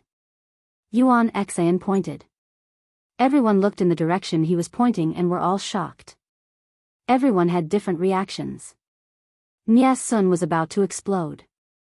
He couldn't help but stand up and scold, "Yuan Xian, if you are afraid of punishment, just say it. Why do you have to accuse me?" He was really angry. His usual gentle demeanor were all thrown to the back of his head. The veins on his forehead were bulging. Yuan Xian said, "That day, when I volunteered to go out to intercept the rations, do you still remember what you said?" Nie Sun was stunned. What did he say? Yuan Xian said, "You said that I don't know much about the terrain in Hu County. If you let me lead the army and we fail to intercept the grain, we'll be surrounded and fall into the enemy's trap. How can I escape? Why didn't I know that you, Nie Qingyun, had the ability to predict the future? It's no secret that you and I don't get along. This old man also made you lose face, causing you to lose the chance to recommend a new general and form a clique for personal gain. It's hard to guarantee that you, Nie Qingyun, won't harbor a grudge in your heart in order to frame this old man and secretly use underhanded methods. Nia Sun scolded angrily, what kind of bullshit are you spouting? Did they really think that he, Nia Sun, wouldn't swear? Did they really think that he was made of clay and didn't have a temper? After saying that, Nia Sun even drew his sword from his waist. If it weren't for the fact that a few of his colleagues saw that the situation was getting out of hand and stopped him, he would have really taken up his sword and fought with Yuan Xian alone. Being able to beat him was secondary. The main point was that he absolutely could not endure this humiliation. Yuan Xian sneered, could it be that you're angry out of humiliation? Huang Song's patience with Yuan Xian had also run out. He couldn't help but say, victory and defeat are common in military affairs. Commandant Yuan, don't be obsessed. In other words, he wanted Yuan Xian to be more open-minded and not go around biting people after losing a game. Even if Huang Song didn't really trust Nia Sun, it was really unsightly for Yuan Xian to go around biting people like a mad dog. Yuan Xian, however, didn't understand the meaning behind it. Instead, he thought that Huang Song was comforting him. He had the right to think so. Huang Song needed the support of his family, so he was more tolerant and kind to the generals who came from his family. Yuan Xian said, why didn't my lord investigate the route and terrain of the south road of Xing City in Hu County? Even if the troops under Lu Shi's tent were divine soldiers, if there wasn't an early warning and no one colluded with the enemy, how could they mobilize troops to the exit of the south road of Xing City in such a short time and set up an ambush in advance? Even if they arrived, they would be a tired army, and it would be even more impossible for them to kill half of their troops. It had to be said that Yuan Xian's rhythm was indeed very good. It was almost perfect. Except for a few strategists who found the loopholes in his words, the others all believed in Yuan Xian's imagination and speculation. At first, it really sounded like it. Seeing this, Nia Sun was so angry that he blacked out and fainted. Everyone was so scared that they panicked again. At this time, Feng Zhu wasn't present, so only Qing Jing could say a few words of justice for Nia Sun. Old Commandant Yuan, you're wrong. Qing Jing said with a cold face, the enemy is familiar with the terrain of Hu County, so it's not a problem for them to take a shortcut. After a rapid march, they can indeed reach the south road of Xing City in advance and set up an ambush. They are tired soldiers, but the old commandant didn't notice. They only know how to break out of the encirclement, but they don't know how to react. Why do they only defend and not attack? Isn't it to disturb our army's morale and make the old commandant lose his rationality and sense of propriety? Most of the soldiers who died were not killed by sharp blades, but by fire. Old commandant, you can't even see through this? No one knew that ever since Nia Sun fainted from being bitten by Yuan Xian, Qing Jing had the intention to kill him. Keeping such a person around would cause more conflicts between the civil and military officials under the Lord's command. Sooner or later, there would be a big mess. Huang Song couldn't stand it anymore. He called for a military doctor for Nia Sun and told Yuan Xian to go away and reflect on his actions. He would punish Nia Sun after he woke up. My lord, we can't indulge old Commandant Yuan anymore. Qing Jing had a headache. After today, Nia Sun and Huang Song would definitely have a complete separation. Even if they didn't, Nia Sun wouldn't be as selfless and loyal as before. Huang Song heard the complaint in Qing Jing's words. What was there to complain about? Complaining that Huang Song was biased towards his own family and treated others poorly. This would only cause the officials to have a different opinion and gradually alienate them from the Lord. Huang Song hardened his heart and said, I will give Qing Yun an explanation. Qing Jing could only hope that it was not too late to salvage the situation. Who would have thought that the conflict between Yuan Xian and Nia Sun would escalate from a trivial matter to such a serious one? When Nia Sun woke up, Huang Song held his little hand and said a bunch of intimate words. Nia Sun maintained a weak smile the whole time and occasionally responded. Other than himself, no one knew what he was thinking. There were still cracks in a broken mirror, let alone a person's heart. Under Yuan Xian's various death-seeking efforts, Nye Sun developed a deep animosity towards Huang Song. Fortunately, they still had a common enemy to deal with. For the time being, they didn't have the energy to engage in any internal strife. The conflict between the people under Huang Song's command was also temporarily diverted because of the war. South Xingqing intercepted the rations. Our side suffered heavy casualties and the enemy lost 50,000 don of rations. It was barely considered a draw. Huang Song was about to prepare for the next step when he suddenly received a secret letter from Su Bei. In this war, Su Bei was the main force. Huang Song was only a support. Su Bei's troops and Jiang Pengji's troops fought on the Sichuan plains to attract the main force. He requested Huang Song to bypass the main force and launch a sneak attack on Hu County.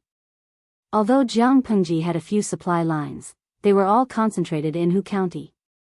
Once Hu County was lost and the rations were cut off, their side would gain the upper hand.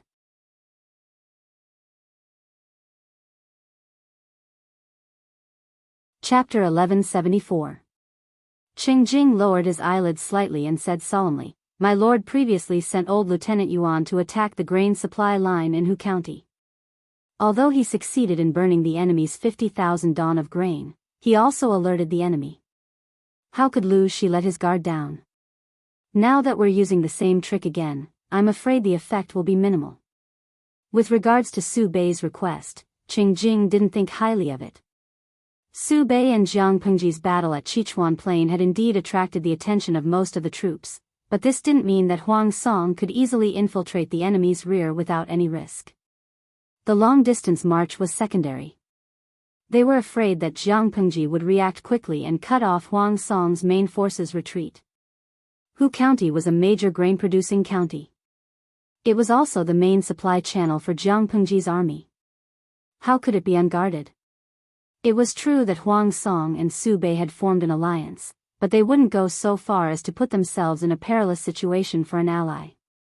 This seemed like an easy job, but in reality, it was hard work without any benefits. No one knew who had given Su Bei such an idea.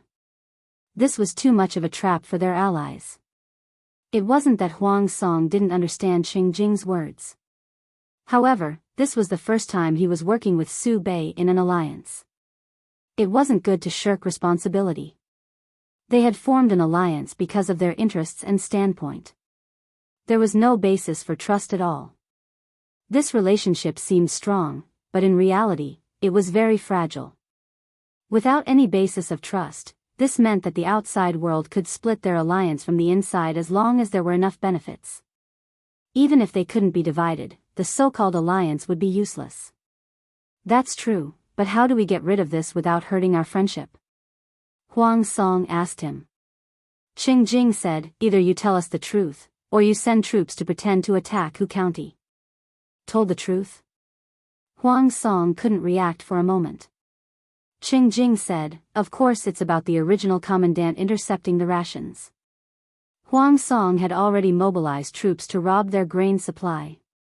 If he were to rob them again in a short period of time, would they be defenseless? This wasn't a sneak attack, it was a suicidal attack. Huang Song frowned awkwardly, but he didn't directly say yes or no. At the same time, the Sichuan Plain was also in full swing. Jiang Pengji had conquered the northern borderline and Sangzhou. She could be considered wealthy and overbearing. She had built up another batch of cavalry in a short period of time. The terrain of the Sichuan Plains was wide, and it was extremely suitable for cavalry to roam and scatter, or for heavy cavalry to charge and cut through.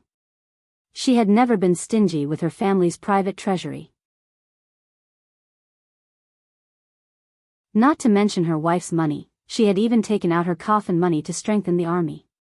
The moment the two armies clashed, Su Bei was undoubtedly at a disadvantage.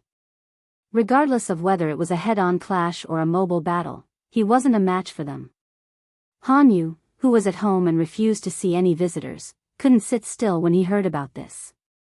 Lu Shi owns 2 major horse farms in the northern borderline and Sangzhou. He has plenty of war horses under his command.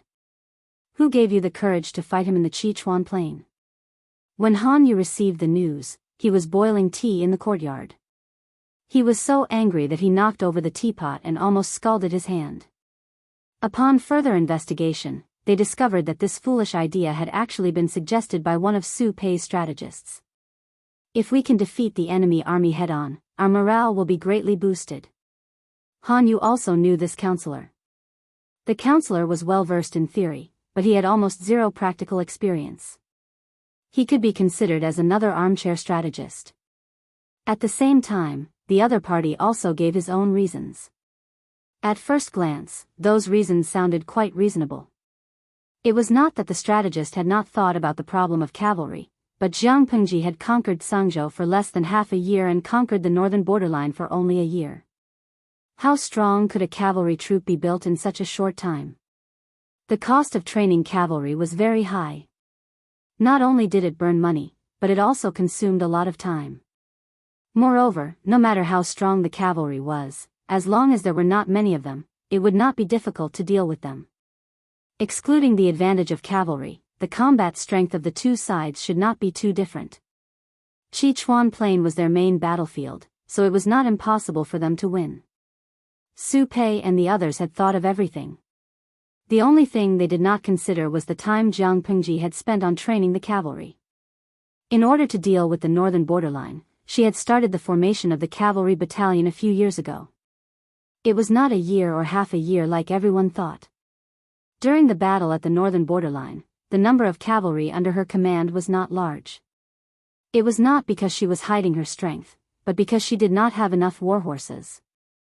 After conquering the northern borderline and Sangzhou, the number of warhorses increased, and the cavalry battalion suddenly expanded several times.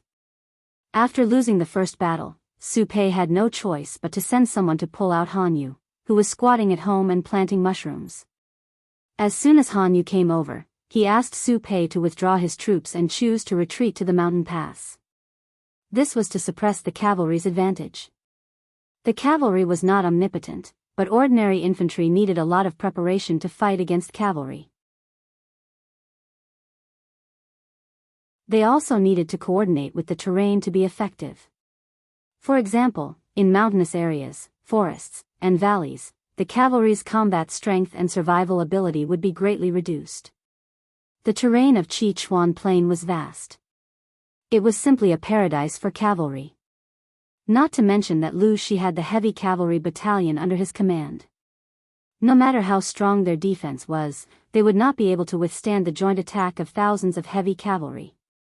Instead of choosing to fight head-on, it was better to retreat and use the terrain to stabilize the military situation. Han Yu was cautious by nature. If this battle had been handed to him from the beginning, even if he did not know the strength of the enemy, he would have chosen the safest way to fight. After stabilizing the situation, he would then think of ways to expand the results of the battle. Blindly greedy would only cause him to be consigned to eternal damnation.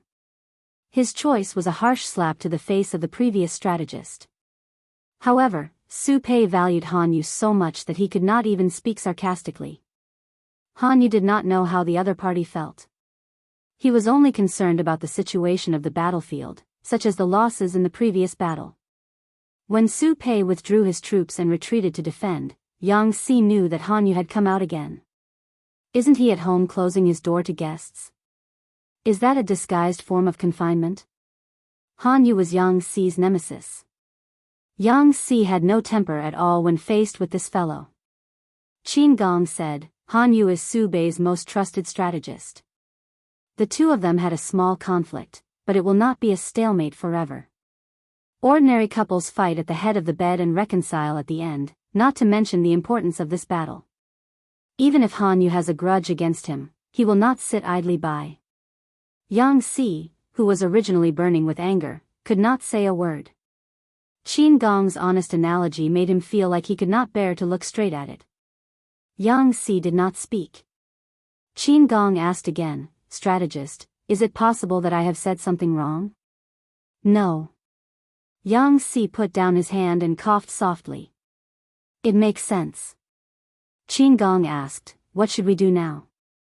Su Bei's army has retreated and the surrounding area is filled with forests and hills. If Su Bei and his men were to stay here, the combat strength of the cavalry would be equivalent to being crippled unless they found a way to lure them out. Of course, the other way was to attack by force. This would increase the number of casualties. Just as Yang Si was hesitating, the messenger sent news that their lord had dispatched troops to the front line. Yang Si, no way, their lord had finally settled down for a while. Why did she suddenly run to the front line? If their lord wanted to show off in the battle, how could he dissuade her? I'm done for, Yang Si mumbled.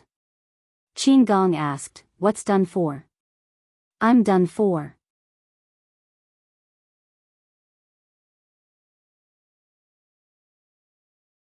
Chapter 1175. Yang Si didn't know if it was an illusion, but he felt that something was wrong with his lord these 2 days. She was like a firecracker that would explode at the slightest touch. Feng Jing, how do you feel after following the lord to attack the city for the past 2 days? Yang Si did not dare to ask Jiang Pengji directly, so he tried to get information from Qin Gong in private. Qin Gong was silent for a moment.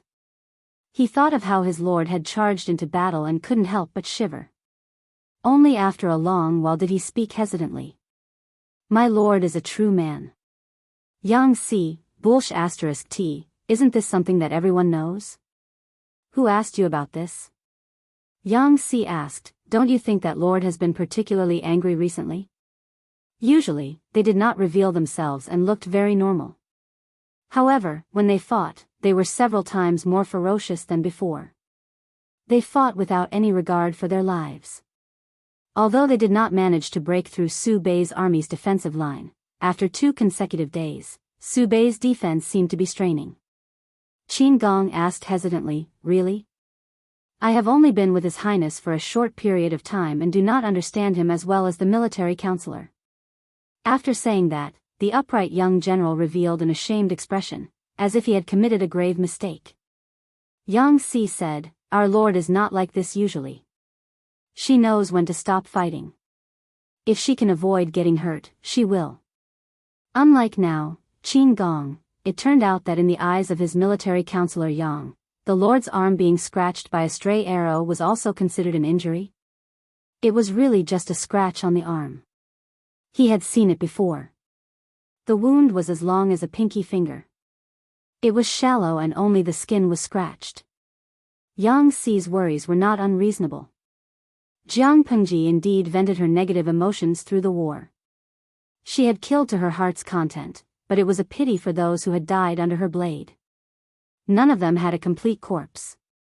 The god-slaying blade had a unique origin. It was a weapon that was on par with the Federation's marshal's blade. It could easily slice through space armors, much less a human body. She killed for a while until her arm was scratched by a stray arrow. A slight pain came from her arm, and she calmed down. No matter what happened to the original, Lu Shi, the owner of this body was her, not anyone else. If Lu Shi wanted to take back his body, Jiang Pengji would not be so thick-skinned as to forcefully occupy it. But if she had the idea of reaping the fruits of victory and forcefully taking over everything that did not belong to her, then she could not blame Jiang Pengji for being ruthless. Jiang Pengji recovered from her low spirits and returned to her usual self. His main focus now was to conquer the world and take over the entire farm as soon as possible. By then, the people hiding in the dark would jump out. What could be more frustrating than being knocked down from the peak when you were about to win? Jiang Pengji had never been a kind person. Since he had offended her to death, then don't blame her for being ruthless and taking revenge. She was able to restrain her ambition and climb her way up from a genetic warrior to the position of the commander of an entire army. How could she not have some patience? Nothing was important, as long as she was the final winner. Jiang Pengji confronted Su Pei at the front lines. The group quietly departed from Hejin County and headed north to Chongzhou. When Gu Zhen appeared in front of Madame Hu, the latter was stunned. Why didn't you stay in Hejin County to recuperate? Why did you come here? Madame Hu was dressed in plain clothes. Even though she had no makeup on, her natural charm was enough to make all the women in the world jealous. He put you under house arrest? Gu Zhen frowned and looked around at the decorations in the house. It was cold and bleak. Madame Hu said, "Isn't it obvious? Why did he do that?" The second madam did not understand. "It's because I let Zhao escape. He wanted him to marry a hunter's daughter. Zhao doesn't like it, and neither do I," Madame Hu sneered. Her plump red lips were cold. "Just because of this reason, he locked me up here." Gu Zhen's expression was very solemn. "How could this be?" Madame Hu said, "Why not? Lanting hasn't even unified Dongqing yet, and he already thinks of himself as the emperor." Faced with Madame Hu's sarcasm, the second madam said, "Bai Dai." Madame Hu said, "Humph, are you here to persuade him?" The second madam said, "Of course not. I think you've misunderstood something." "Shut up, Gu Zhen." Madame Hu was so angry that she stood up and glared at the second madam. She sneered and said arrogantly, "I've said it before. Don't mess around in front of me. She's just the daughter of a concubine who stole Gu Min's status. I don't need you to interfere with what I do." The two of them did not have a good relationship. They could maintain a facade in front of outsiders, but once there was no one around, they would completely reveal their true colors. Gu Zhen's expression changed. She said, "I really don't know what's wrong with you. Why have you treated Lu Shi like this all these years?" She still remembered that Bai Dai and Lu Shi had a good relationship. They were childhood sweethearts and cousins. After Lu Shi married Gu Min, the two of them rarely contacted each other. Later, Bai Dai became Lu Shi's concubine. Logically speaking, the two of them should have been closer, but now they were like enemies. There was almost no buffer time for such a big change. It was as if everything had changed overnight. "You don't need to care about this." Madame Hu's attitude was overbearing and unreasonable. Gu Zhen said, "If it wasn't for my sister, I wouldn't have cared about you." Madame Hu said, "Don't be so arrogant. You can say nice things, but you still have to snatch. Can you refute that?" There were a few things that she hated the most in her life. One of them was that Gu Zhen had replaced Gu Min as Lu Shi's legal wife. Although Lu Shi was not a good person, only Gu Min was worthy of the position of legal wife. Gu Zhen did not want to be entangled with Madame Hu on this issue. The two of them had argued over this issue more than 100 times. Gu Zhen said, "I know your temperament. There must be a reason why your attitude towards Lu Shi changed so much. I asked you before, but you always refused to tell me. Now that your relationship with Lu Shi is so strained, are you still going to hide it from me? Does this have anything to do with my sister?" Madame Hu said, "If I said that Gu Min did not die of illness, but was strangled by Lu Shi with a white silk, would you believe me?" Gu Zhen's eyes widened and her mind went blank when she suddenly tossed out a huge bomb. "Bai Dai, what did Bai Dai say? Are you kidding me? How could brother-in-law use a white silk too? This was simply the biggest joke in the world. Why not? I saw it with my own eyes. Although I didn't see the person, I saw the shadow through the door and window. It was indeed Lu Shi who strangled her with a white silk." Gu Zhen finally revealed the secret that she had suppressed for more than 10 years. The next day, Lu Shi pretended that nothing had happened. He even pretended to show such a disgusting expression, as if he was really in love with Gu Min **t. It was all fake. Gu Zhen really wanted to say something, but the door outside suddenly opened. The two of them heard the movement and turned their heads in unison. They saw a middle-aged man in a scholar's robe standing at the door.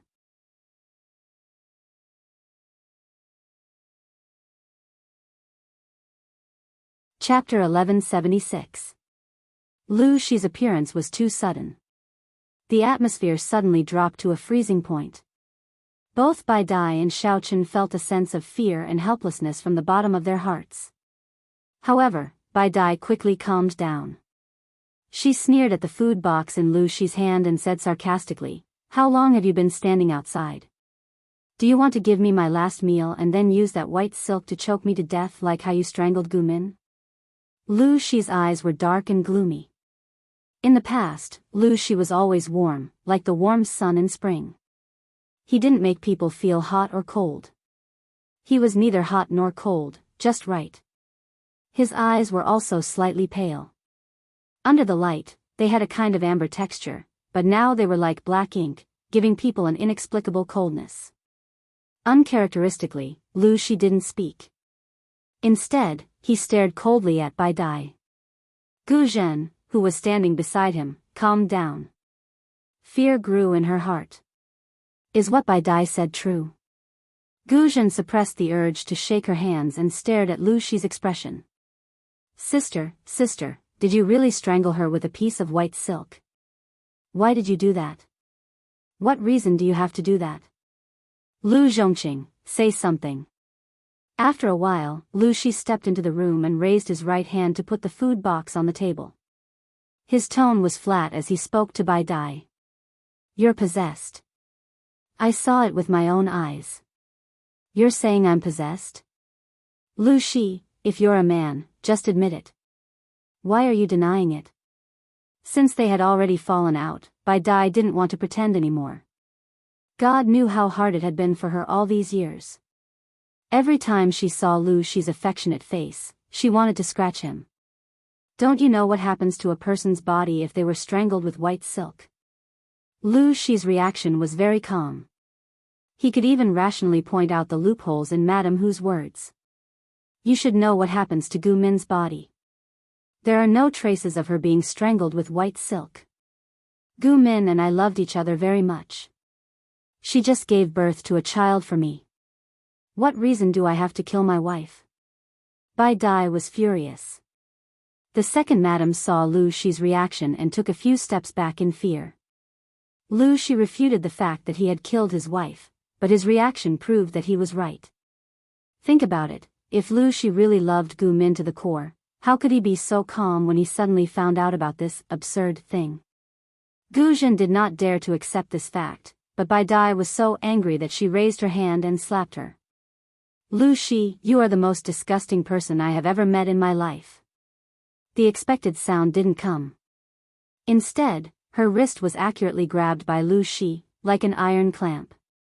Lu Shi didn't use much strength, but Bai Dai screamed in pain and almost fainted. Her wrist was almost crushed. I didn't kill Ah Min. If you keep spouting nonsense, I'm afraid I'll have to resort to some extreme measures. Lu Shi raised his hand and flung her wrist away. Then, he stood up gracefully and prepared to leave. Lu Zhongqing, when you ignored her pleas for mercy and personally strangled her, were you happy? Lu Shi's silhouette froze. He turned his head to look at Bai Dai and said, I didn't kill Ah Min. She died of illness. You have to remember that. Gu Zhen shuddered involuntarily. She still couldn't accept what was happening in front of her. Bai Dai sneered, if you don't want people to know, then don't do it. You might be able to fool a 3-year-old, but do you think I'm blind? Let's not talk about Ah Min first. Why did you let Zhao marry a hunter's daughter from nowhere? What are you thinking? Lu Shi said, her father once saved Ah Min's life. What's wrong with letting Zhao marry his daughter and take care of her for the rest of her life? Bai Dai said, Lu Zhongqing, that is Ah Min's only surviving son. How could you humiliate him like this? You wanted to treat him as a bastard son and treat him like a bastard son. I agreed, but I didn't dare to get close to him. Now you want to ruin the rest of his life? Lu Shi said, I did it for his own good. Bai Dai sneered, for his own good? You did it for his own good. Your solution was to make him a lowly bastard son. Now he is being suppressed by a lonely soul of unknown origin. Lu Shi is your daughter. You know that the so-called 2 souls in one body are fake, but you can still accept a lonely soul without any grudge. Don't you feel sorry for your daughter? What she really wanted to ask was whether Lu Shi was still human. Lu Shi said, one day, you will understand. I don't understand. I only believe the truth that I see for myself. You killed your wife and Gu Min. You abandoned your daughter and let the evildoer take over her body and get away with it. You made the honorable son of Lu Shi a bastard and raised him to be useless. Lu Zhongqing, what are your intentions? Bai Dai's words were full of blood, but Lu Shi didn't seem to hear it. I told you, you don't understand. You devil. Bai Dai had a bad temper. She had always been unmoved by force or persuasion. Lu Shi's words didn't work at all. Instead, it triggered the resistance that she had suppressed for many years.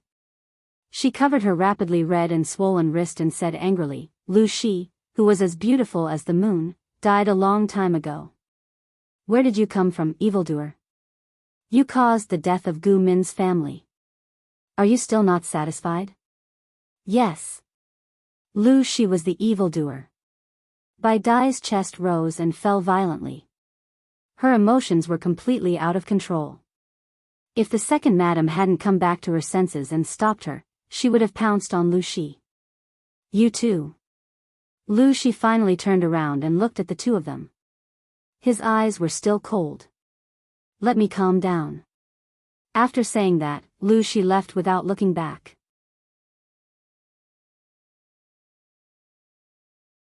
His footsteps sounded as if he was fleeing for his life.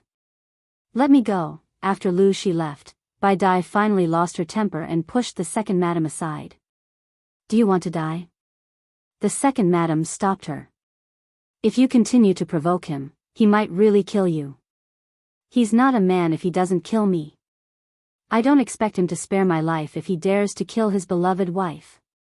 Bai Dai was still emotional, but the second madam refused to let her go. The two of them could only stand there in a stalemate. What was Lu Shi doing at that moment? He staggered back to his study and slammed the door. He fell to the ground as if he had used up all his strength. His forehead was covered in sweat. As time passed, he curled up into a ball. The veins on his forehead bulged. It was terrifying. Do you really think you are Lu Shi? I'm not satisfied with your performance today. Lu Shi's eyes were closed. He breathed hot air through his nose and mouth as if he had fallen asleep. How did Gu Min die? Correct your position and identity. You have no right to question me like this. I'll ask you again. How did Gu Min die?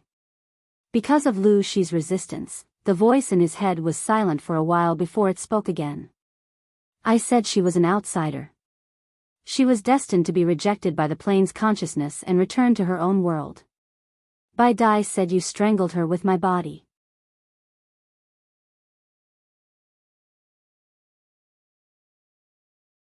Chapter 1177. Lu Shi clenched his fists. He bit his pale lips so hard that they started to bleed.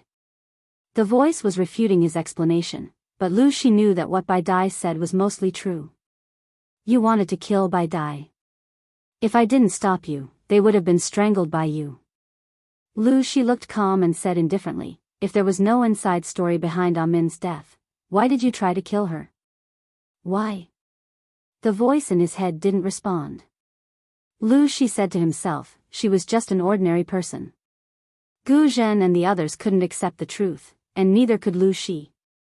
If the truth was wrong from the beginning, then wouldn't his years of planning be a joke?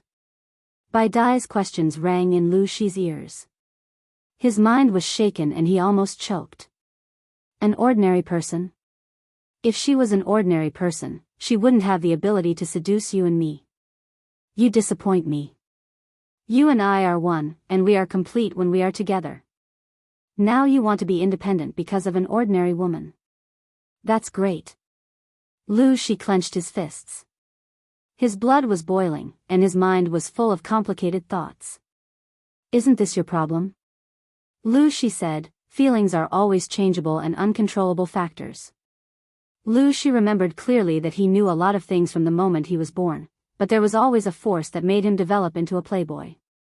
Ever since he met Gu Min, he was confused about what he wanted. However, Gu Min was the daughter of the Gu family and one of the two beauties of Langya. She was not someone he could match.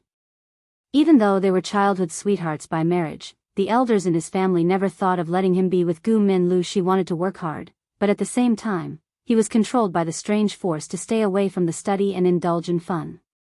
It wasn't until 2 years before Gu Min's marriage proposal that Lu Shi met an immortal. He was coaxed to eat a magical elixir, and suddenly remembered everything. He was ordered to impersonate Lu Shi, but he didn't go through the proper process of reincarnation, so his memory was forcibly sealed by the plane's consciousness. Lu Shi didn't feel relieved when his memory was restored. Instead, he became more and more afraid. This kind of fear reached its peak with the death of the two eldest sons. According to history, Lu Shi never had a legitimate son. You and Gu Min are both imposters. Would your legitimate son be allowed to exist?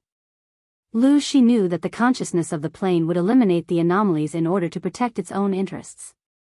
Looking at his clever daughter, Lu Shi felt as if he had fallen into an ice cellar. If the two legitimate sons could not stand, then the legitimate daughter in front of him, who had both soul and soul, this body was specially prepared by the plane's consciousness for the child of destiny. Now, it has been taken by your daughter. Do you know that? The familiar voice was like a death knell, causing Lu Shi to be immersed in fear at every moment. Lu Shi was at a loss. What should I do? Tell me, what should I do? Let's go with the flow and wait patiently for the child of providence to come. Only by absorbing enough will you be able to save their souls. Wait for the son of providence? Didn't this mean that the daughter would? Lu Shi wanted to say something but stopped. His heart was filled with an unprecedented disgust and worry. However, he didn't dare to show it. Seeing that Gu Min was pregnant with her third child and that she was smiling again, he heaved a sigh of relief. If he followed the flow of history, Min's child, regardless of whether it was a boy or a girl, had to be born of a concubine. This should be able to deceive the plane's consciousness and also send away the stupid and greedy time traveler. He thought that everything would develop in a good direction, but unexpectedly, Gu Min's body rapidly weakened after giving birth and she died soon after. No matter how Lu Shi investigated, he could only find out that Gu Min's death had something to do with the time traveler who had taken over Wang Huiyun's body. Lu Shi chose to reincarnate as a human, so he lost the convenience and ability of his original race. In order to take revenge, he adopted Wang Huiyun and Prince Changshuo's daughter as a concubine's daughter, named her Lu Huan, and set out to take revenge. It wasn't just Wang Huiyun, the child of providence, but also the malicious plane's consciousness. Lu Shi often wondered what Gu Min had done wrong. It wasn't her original intention to time travel. After she time traveled, she behaved herself and didn't do anything out of line. Even though she was different from the original Gu Min, what she did was beneficial to the original history and not harmful to the future child of providence. Compared to the entire plane, she wasn't even a speck of dust. Why couldn't it tolerate her? Lu Shi knew that the plane's consciousness had the ability to repel outsiders. Once an ordinary soul like Gu Min, who had no background, was caught, she would be sent back to her original plane at best, or her soul would be destroyed. The decades of comfortable life made him forget the danger. The only fortunate thing was that Gu Min's soul wasn't destroyed. She was just sent back the way she came. If Lu Shi wanted to find her, not only would he have to accurately locate her from countless planes, but he would also have to break the barrier between two planes. The difficulty of this task was even more unbelievable than asking his original body to fall in love and give up on revenge. Look at your cowardly look. It's really embarrassing. Lu Shi didn't say anything. He had long been used to being despised by the other. If you still want to see Gu Min, it's not impossible. At that time, Lu Shi was in the most desperate situation of his life. The voice was the last straw that he had to hold on to. What is it? As long as we use the child of providence to destroy the plane's fate, you and I will regain our peak strength. Breaking the barrier of the plane is nothing. Lu Shi frowned. That's a high-level plane with a high-level civilization. Although the level of civilization in the environment where Gu Min lived was still very low, because of the intervention of the child of providence, that plane was directly promoted to a high-level plane. There were thousands of planes in the world, and the high-level plane was the plane with the greatest potential. The barrier of the plane was very strong and extremely difficult to break. As far as I know, the plane we are in now and Gu Min's plane belong to the twin plane. If the two planes were compared to each other, it would be easier to understand the concept of the twin plane. Simply put, that plane had the potential to be promoted to a high-level plane, and now this plane also had the potential to be promoted. If that wasn't the case, why would the child of Providence go back and forth? If you can take over this plane, your heart's desire will become a reality. Regardless of whether what the original body said was true or false, Wuxia could only choose to believe it. Okay, I will start the layout. You can't just bet on one side. The child of Providence isn't that easy to fool. You have to be more prepared. I know. Wuxia looked down. If it's done, you should be able to regain your strength, right? The other said happily. Almost. But before that, I still have to rely on that stupid woman to absorb a small amount of fate. Wuxia said, when that time comes, we will be two independent entities. Don't think that I will return to my original body.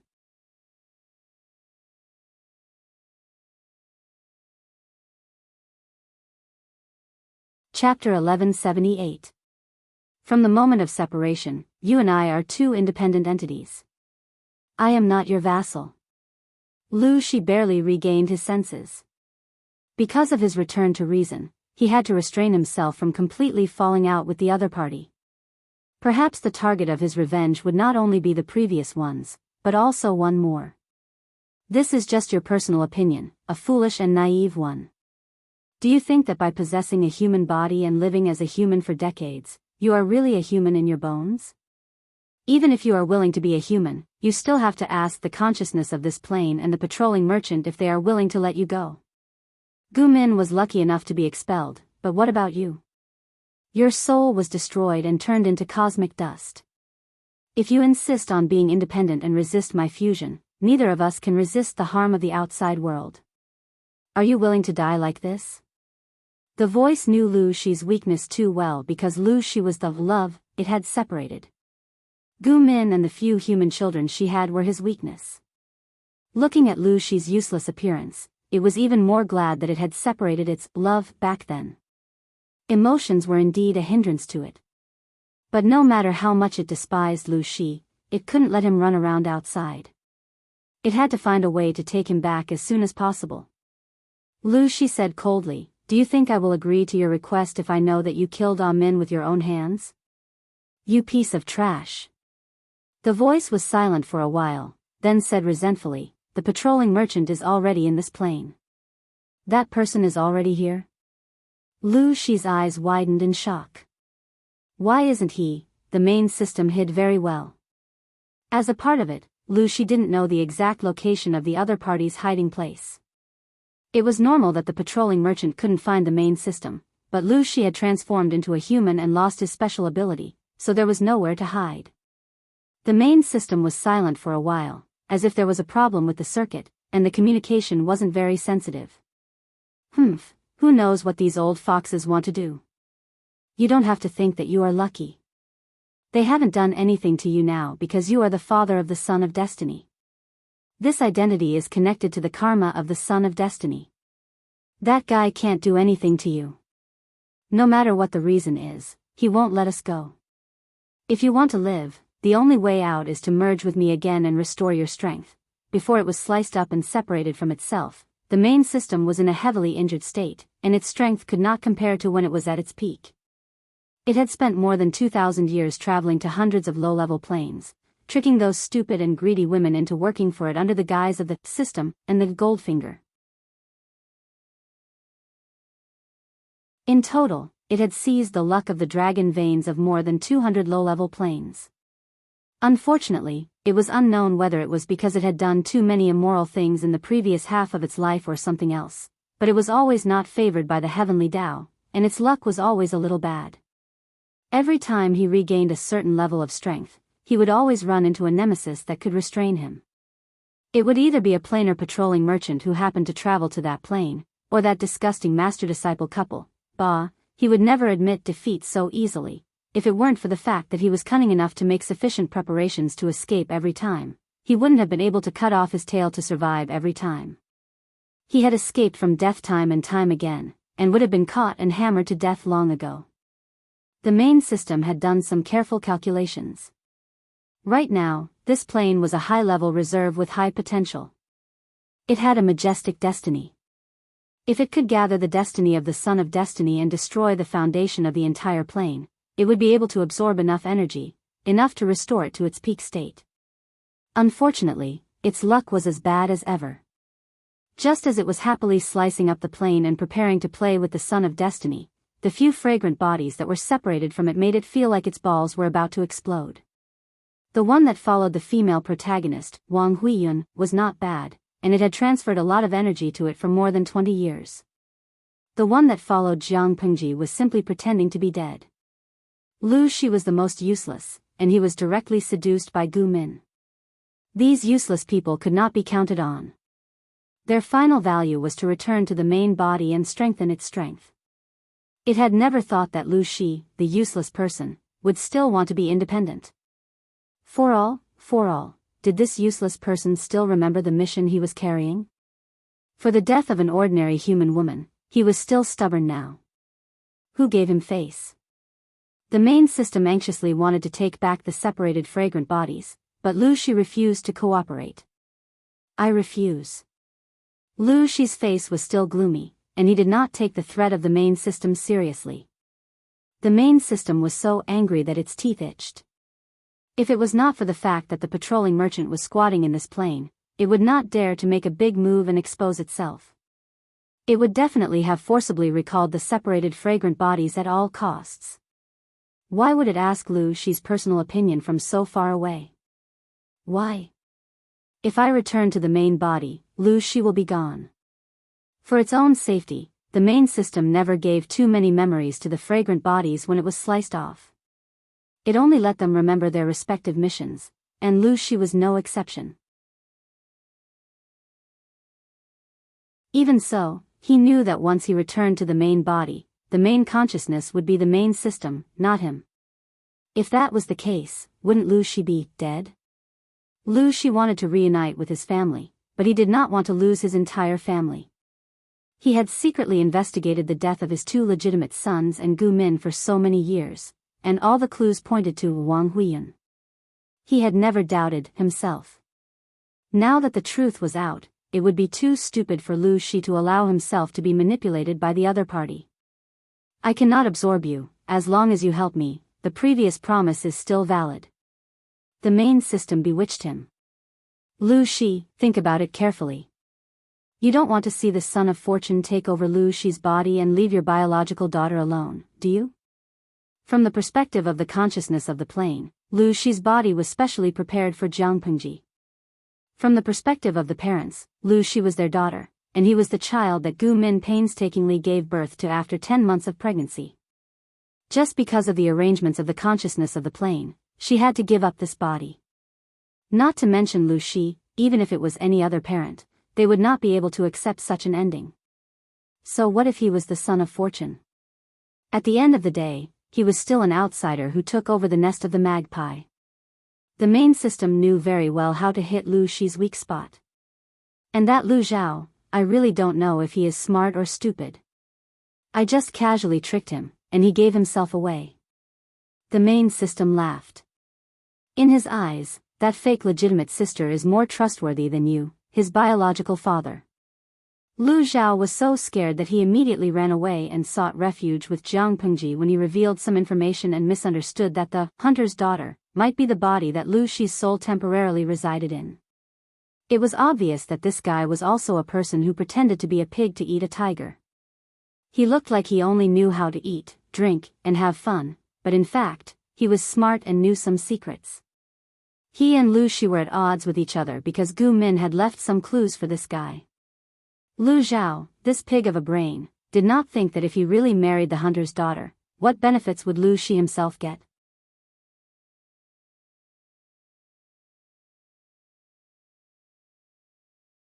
Chapter 1179. Shut up. Lu Shi said coldly, let me think about it. We've been planning this for so long. If we give up now, all our efforts will be in vain. The main system was angry. Lu Shi was only a part of it, but now he was talking to the main body in such a tone. Who gave him the courage? Lu Shi frowned impatiently. The more the main system urged him, the more he couldn't trust it. Since Gu Min's death, Lu Shi's heart had died. If it weren't for the main system's promise to let him live, he would have died a long time ago.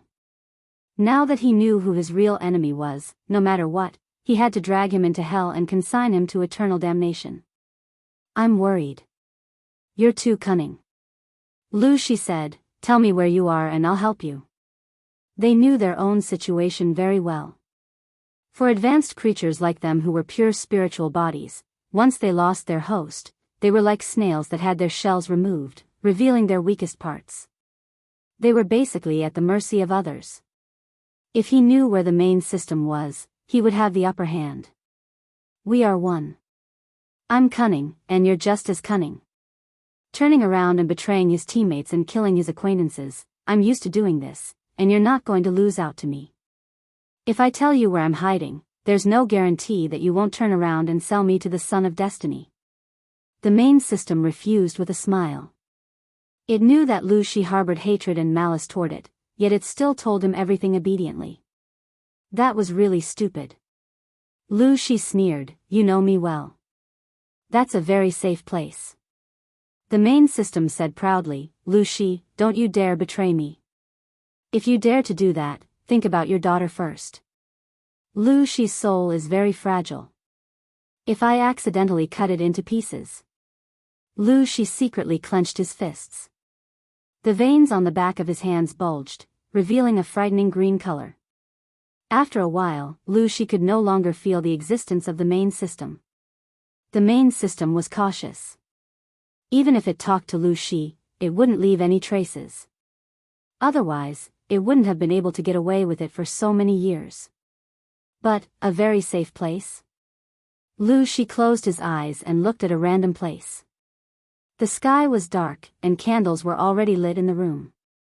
The bean-sized light dispelled the darkness in the room. However, the lighting equipment was too crude. Other than the area near the candlelight, the rest of the area was still shrouded in darkness. The darkest place was under the bronze lamp. It's dark under the light? The most dangerous place is the safest. Could it be that it is here? Lu Shi couldn't help but put himself in the shoes of the system. If he were the system itself, where would he hide in order to avoid his natural enemies and the Son of Providence? Lu Shi thought about it carefully. He couldn't come to a definite conclusion, but he roughly sorted out a few suspicious targets. There was only one chance to deal with the system itself. If he couldn't hit the target in one strike, not only would he be in danger, but he would also drag the people around him into danger. This was contrary to Lu Shi's original intention. Compared to the problems Lu Shi was facing now, the previous ones were nothing. In order to retaliate against the system, Lu Shi had to have enough power, but he was only a part of the system. He was still trapped in the human body and had lost his special ability. Rashly clashing with the main body was tantamount to striking a rock with an egg, unless Lu Shi sat in his seat, his cold, black eyes flashing with a complicated light of calculation. Killing with a borrowed knife. The system itself wasn't invincible. There were plenty of people who could deal with it. Didn't it say that the patrolling merchants were in this dimension? As long as they hadn't left, everything would be easy to handle. Of course, with Lu Shi's current identity, running to the merchants would be sending himself to die. But if he didn't do that, there seemed to be no other way. An unseen storm was brewing in Chongzhou. The battle between Jianghu and Su Bei had also reached its climax. What subsystem, what main system? Jianghu knew. Even if she didn't have the god-slaying sword in her hands, the system, which had been sliced up countless times, was destined to be pressed to the floor by her. She swore that she would use the system's petite body to wipe every single tile on the floor until it was clean and shiny. Her line of sight shifted from Chongzhou to the front lines. Jianghu led the main force to attack Su Bei's main force. Qiguan Rang guarded the rear supply line, causing the enemy to return empty-handed several times. To reduce the pressure on the front lines and wait for the rear to stabilize, Qiguan Rang transferred Li Yun to the front lines. Qing Yuan received orders to lead the newly promoted generals and split up their troops to take a detour to Zhe County. They fought on two fronts to exert pressure on Su Bei. The two families fought in full swing. Huang Song occasionally jumped out to assist Su Bei and restrain Jiang Pengji's troops. What made Huang Song and the others' balls hurt the most was that, as the lord, Jiang Pengji often led the troops into battle. Every time this happened, she would always attract a lot of hatred. Unfortunately, her martial arts were strong. She killed her way in and out of the 10,000 troops as if there was no one there. At first, everyone was attracted by her combat prowess. It didn't take long for them to notice the weapon in her hands. People always liked to use the phrase, cutting through iron like mud, to describe divine weapons. In reality, this phrase was exaggerated. Many legendary, divine weapons were illusory. Only the weapon in Jiang Pengji's hands allowed them to see what it meant to cut through iron like mud. It was really cutting through mud. Not to mention one spear and one shield, even if there were more than 10 spears and shields, they couldn't block the opponent's sharp blade. With a swing of the blade, the spear and shield, the man and the horse were all sliced into two with a smooth cut. A real divine weapon. One Lu Shi is already so terrifying. With a divine weapon in her hands, she's like a tiger that has grown wings. Although one person's bravery in battle couldn't affect the outcome of the battle, who asked Jiang Pengji to be the enemy's vassal? The vassal personally entered the battlefield to fight. Every time, she could behead hundreds of people. Wouldn't the soldiers be as excited as if they were on steroids? Every time they fought passively, Su Bei's side was under a lot of pressure. If they didn't make use of the terrain to slightly turn the tables, their situation would be even more difficult. Even if Su Bei intentionally targeted her, Jiang Pengji was slippery. She could still maneuver around the 10,000 troops. Her maneuvering and positioning were incomparably coquettish. They couldn't even hit her, let alone take her head. As a general under Su Bei's command, Xie Zhe naturally couldn't always command. It was common for him to enter the battlefield and encourage the troops' morale. If he wanted to find Jiang Pengji, he had to first go through the line of defense around her, for example, Li Yun. When Xie Zhe first saw Li Yun, he felt that his facial features were familiar. There was a special kindness between his brows. If not for the fact that they were on the battlefield and the two of them weren't on the same page, Xie Zhe really wanted to praise him. What a handsome young general with a friendly temperament. Even so, he still said something. "You're really good looking. I feel like I've seen you somewhere before." Li Yun's face darkened. He picked up his silver spear and was about to poke a few holes in Xie Zhe's body. "Lecher." Xie Zhe rode his horse and retreated. He instinctively raised the spear in his hand to block. He used his skillful strength to deflect Li Yun's attack. The two of them were about the same age. They both used long spears. Their spear techniques were outstanding. For a moment, they were evenly matched. However, the more they fought, the more apprehensive they became. They hadn't exchanged blows before, but they knew each other's moves the moment they met. They were able to counter each other's moves. Just as he was about to vent his anger, the troops at the back retreated. Xie Zhe could only give up.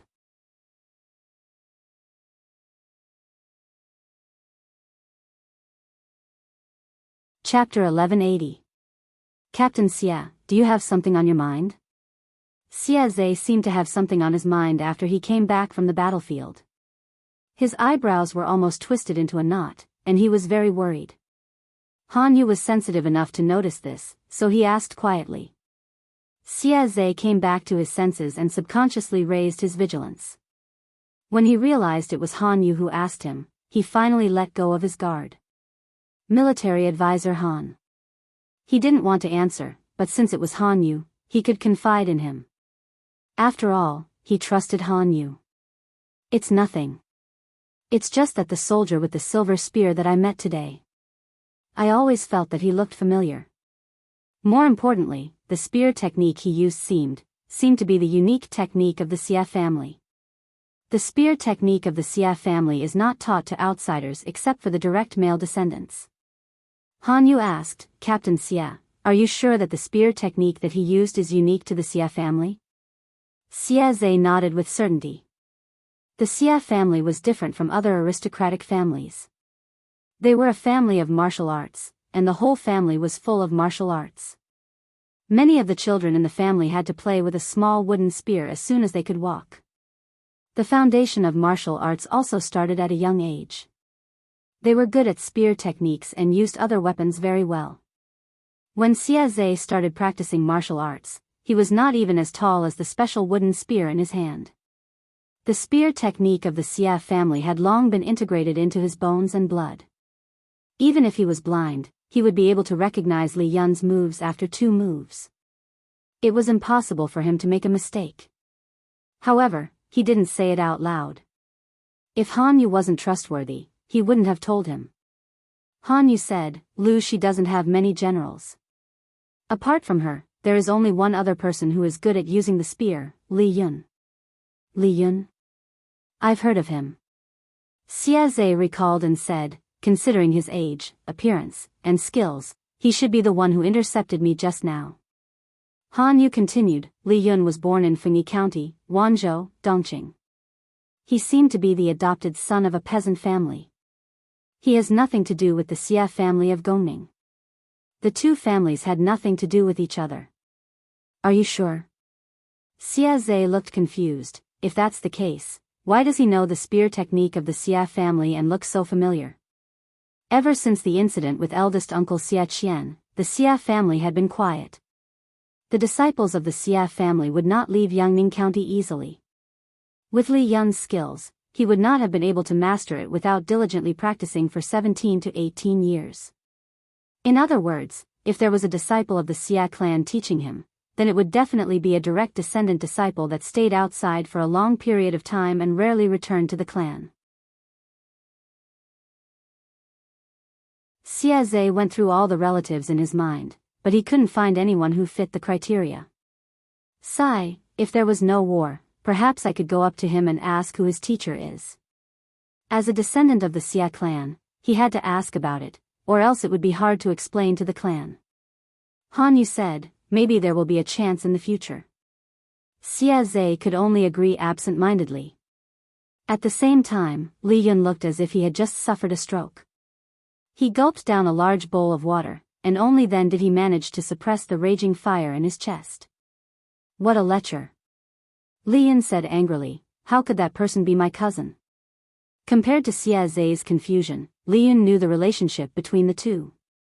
Before he met Xia Zhe, he had a good impression of the Xia clan, but now it was like he had swallowed a fly. Was that Xia Zhe an adorable fool? On the battlefield, knives and swords had no eyes. He dared to tease him. Li Yun regretted not poking holes in his opponent's eyes. No, I think he used his actions to prove the blood relationship between the two of you.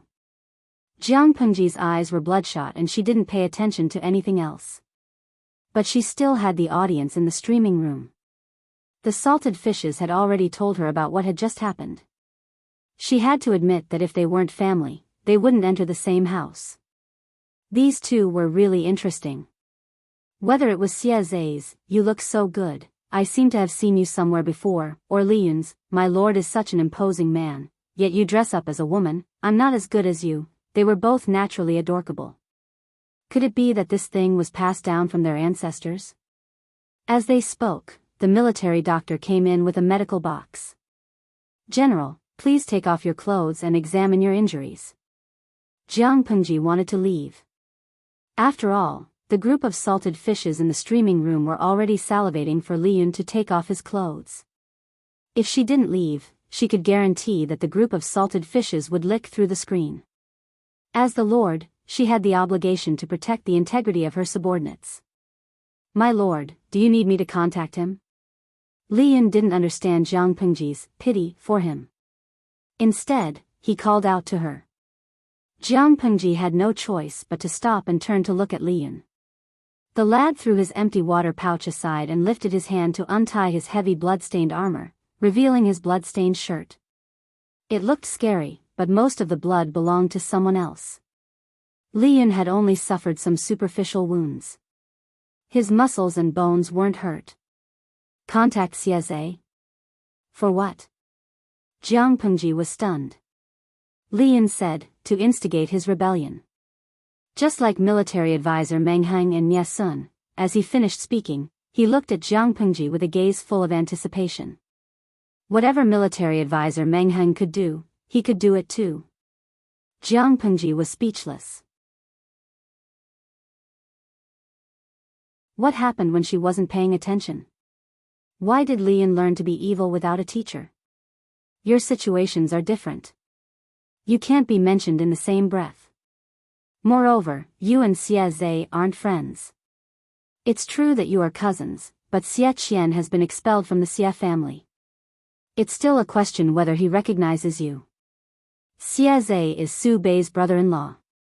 In terms of relationship, Su Bei is naturally closer. How are you going to instigate his rebellion? Jiang Pengji laughed involuntarily. It's not that I don't believe you. It's just that your temperament is so upright. This kind of work that requires mental and physical energy isn't suitable for you. Don't let yourself be used by others before you can instigate others to rebel. Li Yin frowned. My lord isn't like Su Bei. How can you be so easily deceived?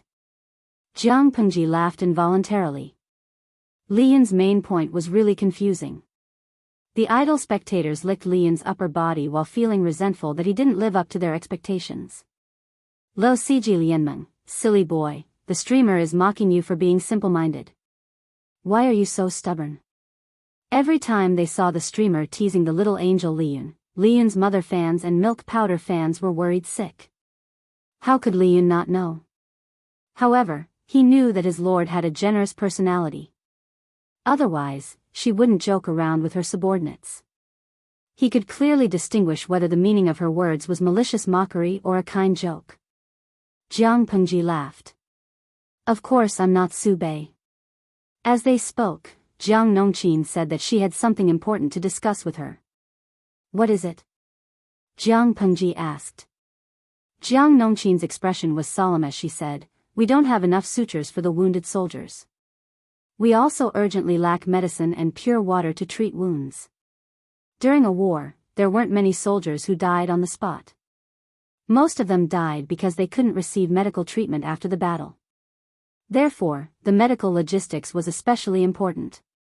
Once medical treatment was in place, the number of deaths would be greatly reduced. Jiang Pengji had already formed a relatively complete medical logistics team. The death rate had reached new lows. In a sense, the importance of medical logistics was comparable to the importance of military provisions. Nothing has been sent over from Hu County? Jiang Pengji frowned.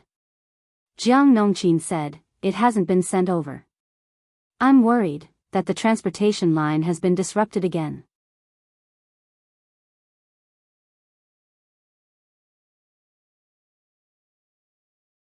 Chapter 1181. Jiang Pengji said, the lives of the soldiers are more important. If you have no choice, use boiled water instead of pure water. In ancient times, medical technology was simple and crude. People were ignorant and backward. They did not know that water sources in the wild were not clean. They only judged whether the water was clear or not. Most of the soldiers drank water directly from the river without any other considerations.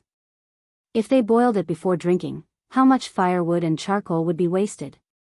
Most of the soldiers used the water source near the military camp to clean their wounds. However, Jiang Pengji had set a rule early on. She would rather spend more military funds and manpower. The soldiers drinking water had to be boiled before drinking.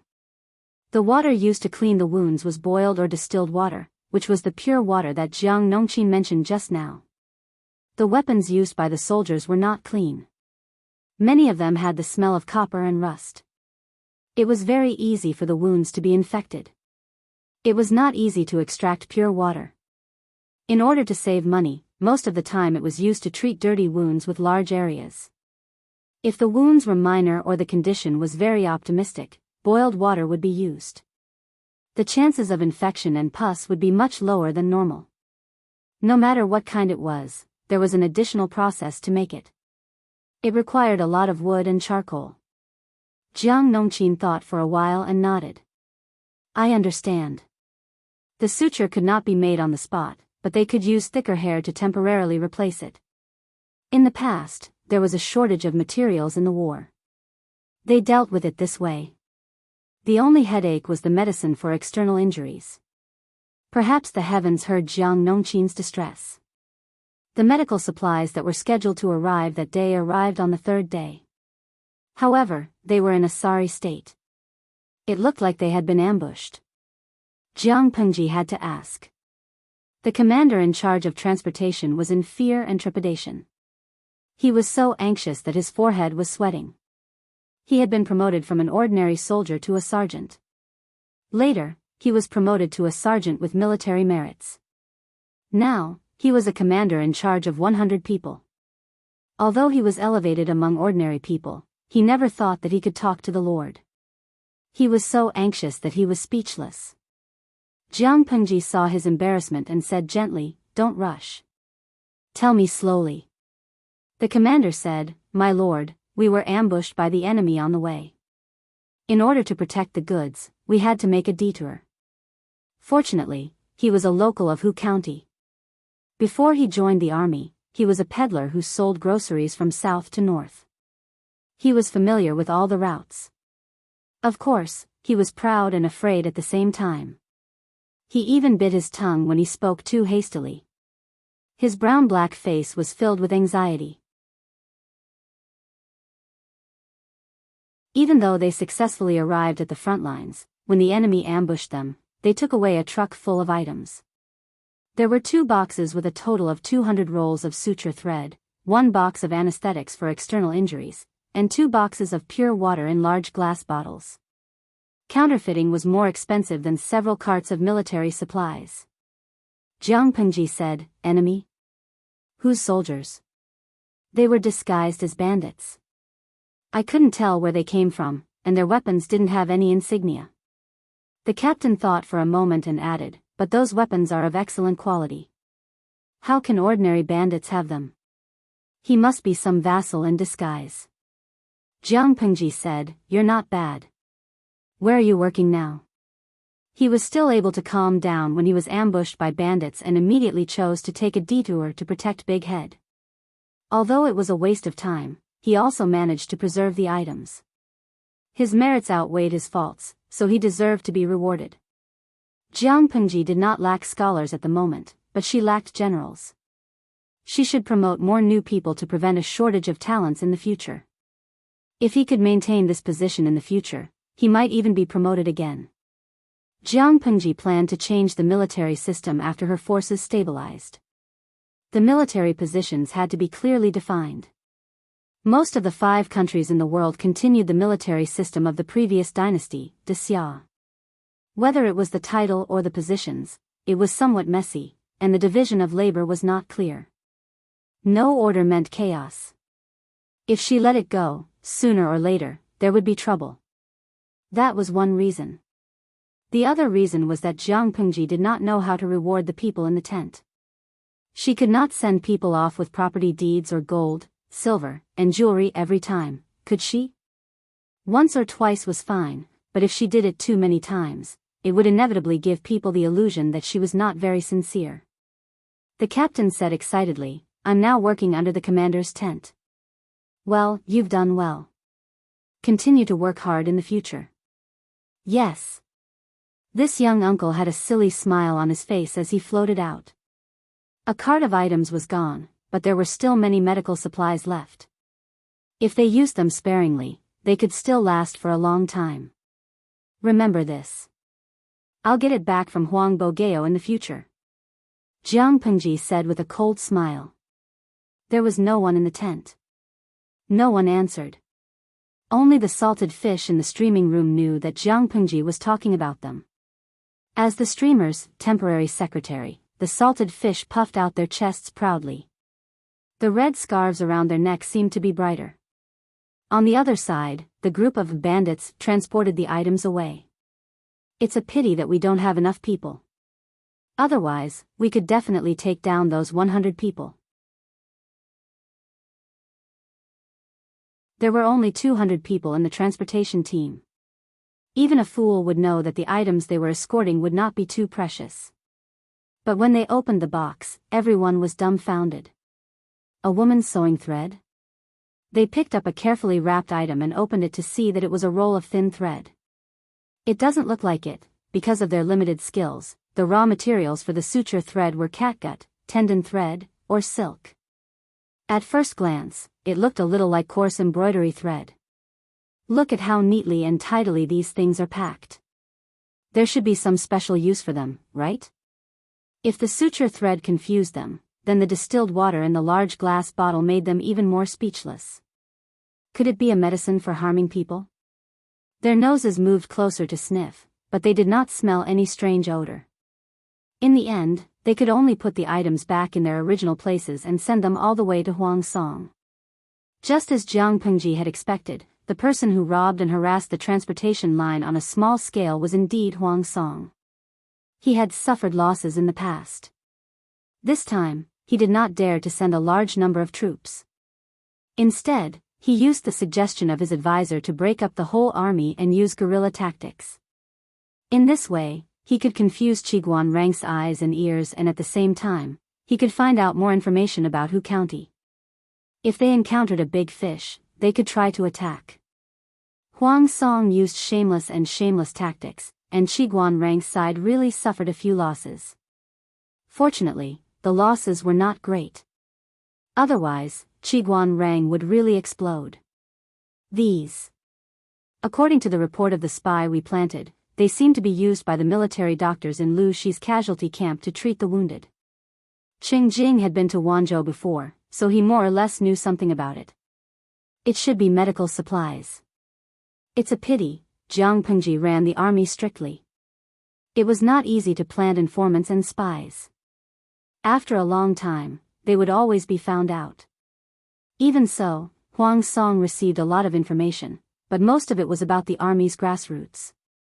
It was rarely useful. With these informants, Huang Song knew that the casualties in Jiang Pengji's camp were always very low. They did not understand the knack of it. For a period of time, they thought that it was because the female soldiers were acting as medical soldiers that the number of casualties decreased. After careful investigation, they found out the real reason. They wanted to imitate it, but they had no way to do it. They could only explore it themselves, but the results were not as obvious as Jiang Pengji's.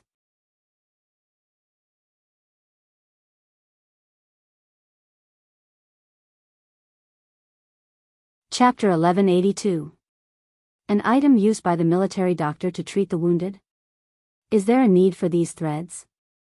What is the purpose of the water in the bottle? The crowd did not understand medicine, but they knew the general process of a doctor's diagnosis. No one had heard of needles being used to treat a patient. Qing Jing said, according to the secret agent's report, these are sutures used to stitch up wounds.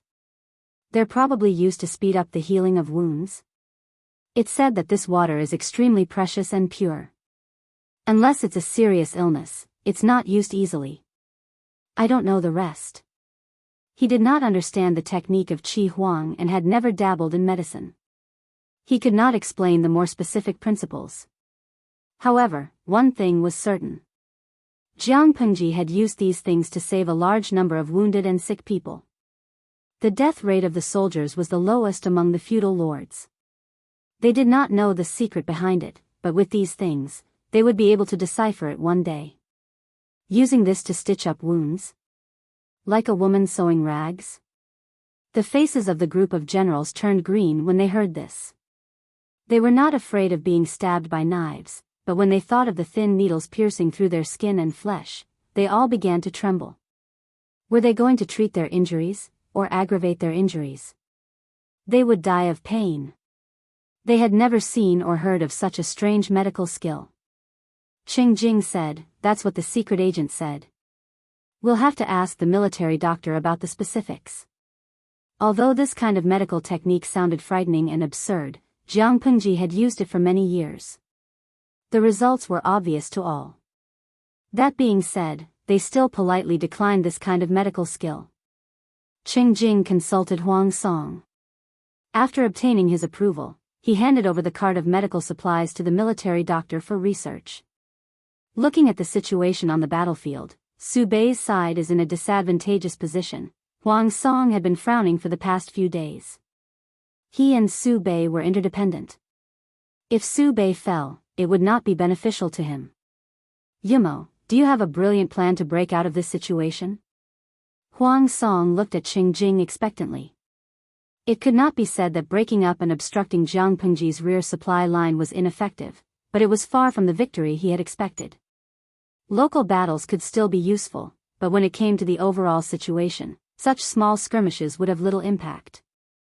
Qing Jing had been thinking about this problem for the past few days. Now he had some ideas. Just as he was about to speak, a voice came from outside.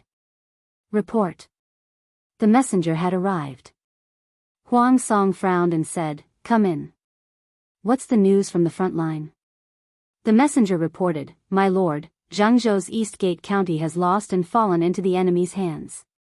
Jiangzhou's Eastgate County? Huang Song couldn't react for a moment. After a while, he asked in astonishment, "Isn't Dongmen County currently in Su Bei's hands?" Qing Jing said with certainty, "Dongmen County is indeed in the hands of Duke Xinzhao." This area had been bitten off by Su Bei from Yang Tao's body. If not for Yang Tao's focus being on Nanxing, he would have smashed Yang Tao's brain. Huang Song asked, "Who took over Dongmen County?" Jiang Pengji ordered Qing Yuan to lead the newly promoted generals to attack Shi County, but Shi County was not made of paper. So far, they had not achieved much. How did Qing Yuan cross Shi County's line of defense to take half of Jiangzhou? It was evident that the person who conquered Jiangzhou was not Qing Yuan. Who could it be? The messenger said, "I heard that the flag has Yang written on it, so it should be Yang Tao." Yang Tao? Huang Song raised his brows, as if he hadn't thought of this possibility. When half of Jiangzhou was lost, Yang Tao didn't have much of a reaction. This matter had already passed, so why was he settling scores now? The three feudal vassals of Dongqing were already fighting in a mess. Why did Yang Tao interfere? Huang Song hadn't thought of the possibility that Yang Tao was Jiang Pengji's reinforcements, but Qing Jing did. He told Huang Song about this conjecture, and the latter's expression became grave and solemn. After a while, he said, "This seems like Lu Shi's style. He really doesn't want to be at a disadvantage." It wasn't that Jiang Pengji couldn't fight two people at once, but there was only benefit and no harm in getting another ally to share the firepower and pressure. Qing Jing said, "I can't be sure. This still depends on Yang Tao's next move. If he takes back half of Jiangzhou, he'll be satisfied. He should be taking advantage of the chaos to seek profits and specially send troops to take back his father's legacy. If he's not satisfied, he can send troops to cooperate with Qing Yuan to attack Shi County." Needless to say, this was definitely not taking advantage of the chaos to gain benefits. It was clearly a premeditated military operation. Regardless of the possibility, Huang Song couldn't continue to play the supporting role. Almost at the same time, Su Bei also received the grievous news. With a loud bang, Su Bei slammed his palm on the table. His palm had turned red from the impact.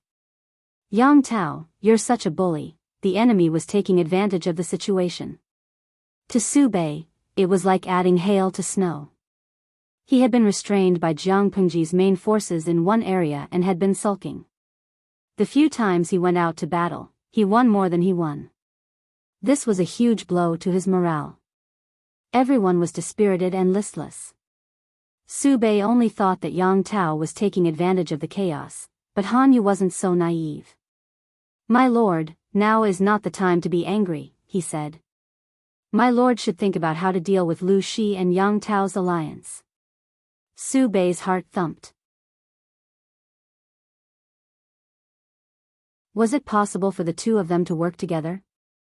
The officials under the tent frowned. If Han Yu's words were true, the pressure they faced would increase. Is military advisor Han exaggerating to scare us? I've never heard of any friendship between the two of them. Half of the family business left behind by his father had been lost.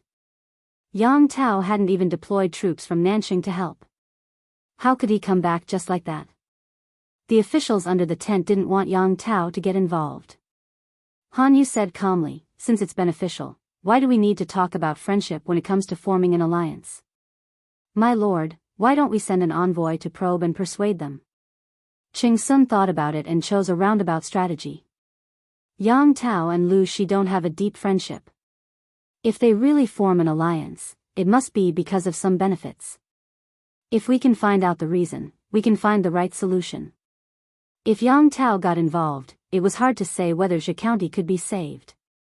Su Bei looked calm on the surface, but he was actually anxious. If Zhe County was lost, he wouldn't have the face to meet his ancestors. Han Yu didn't say a word, but he agreed with Ching Sun's suggestion. It would be best if they could break up their alliance without sacrificing a single soldier. But, were things progressing so smoothly? Han Yu frowned deeply as he thought about the recent battle situation. Although Lu Shi was usually impatient, when it came to the battlefield, this woman's endurance was much stronger than he imagined. Han Yu had tried to lure her into an ambush several times, but Jiang Pengji knew when to stop. She refused to fall into his trap. Han Yu had a vague feeling that Jiang Pengji had been holding back until now because she was waiting for news from Yang Tao in the south. Han Yu didn't guess everything correctly, but he was 80% right. Report. The enemy is shouting in formation outside the pass. The faint sound of a horn drifted into everyone's ears.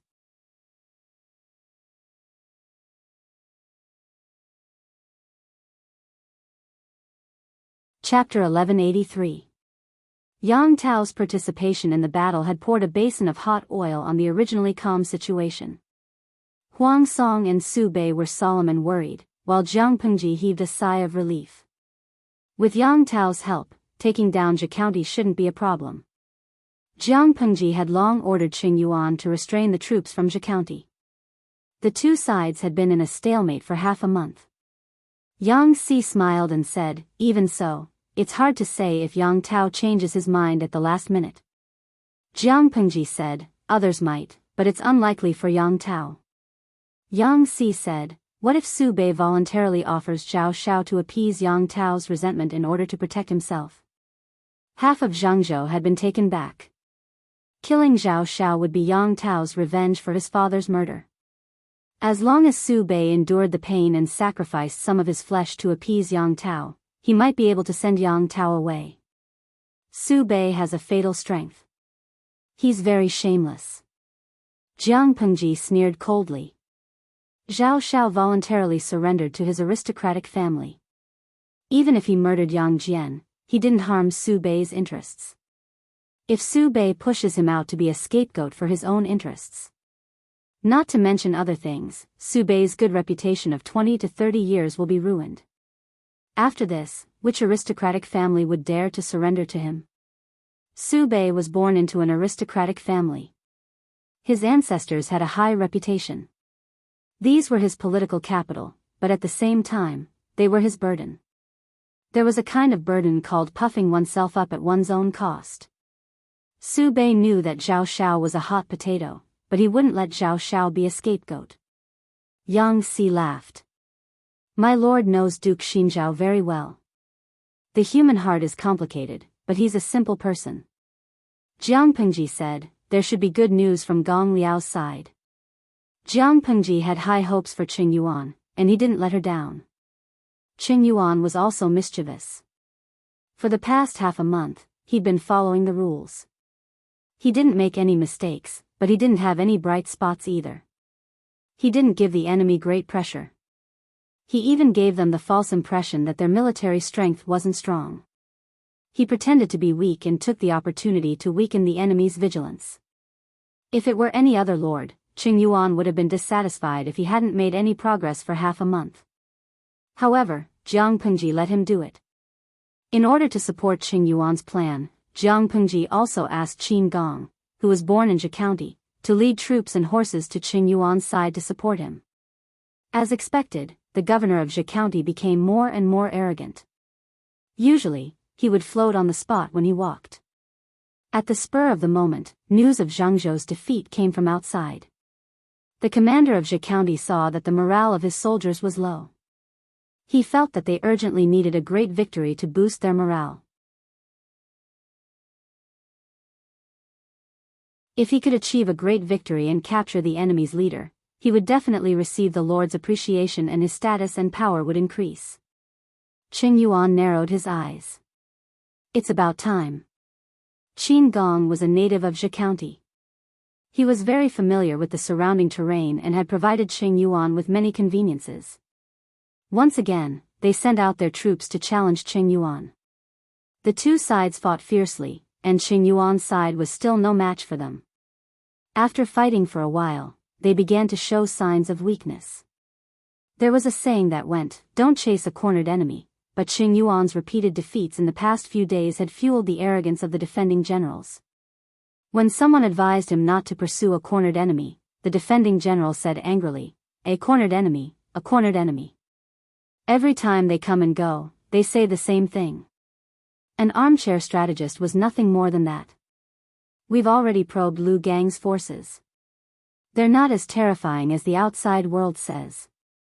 Their forces are small, so if we don't chase after them and kill them all, are we supposed to watch them escape? Army, follow me. But the place where Lu Gang's forces retreated is covered in tall bushes and dense forests. It's a good place to set up an ambush. We mustn't chase after them. We'd rather let one of them go by mistake than. Before he could finish speaking, the defending general had already galloped far away. It was not his fault that nobody listened to him. It was Qing Yuan's fault for acting several times in the past, so he had long worn off the defending general's wariness. The defending general led his troops to charge and beat up the remaining soldiers. It was actually somewhat irresistible. They had won repeatedly, and their morale was high. However, he was not happy for long. Before he could retract the smile on his face, countless arrows shot out from the dense forest on both sides. The flags representing the enemy were raised, and the enemies popped their heads out one after another. Their battle cries shook the sky. An ambush? The defending general's heart palpitated. He grabbed the reins with all his might, causing the war horse under him to neigh in agitation. They were about to retreat, but Qing Yuan had already sealed off the path they had come from, giving them a chance to catch a turtle in a jar. "Since you're here, don't leave." Qing Yuan heaved a long sigh of relief. He had been under too much pressure recently. Even if he deliberately showed weakness to the enemy, it still affected his morale. As the planner, the pressure he bore was not small. Seeing the enemy fall into the trap, he felt that the grievances he had suffered for the past half a month had all disappeared.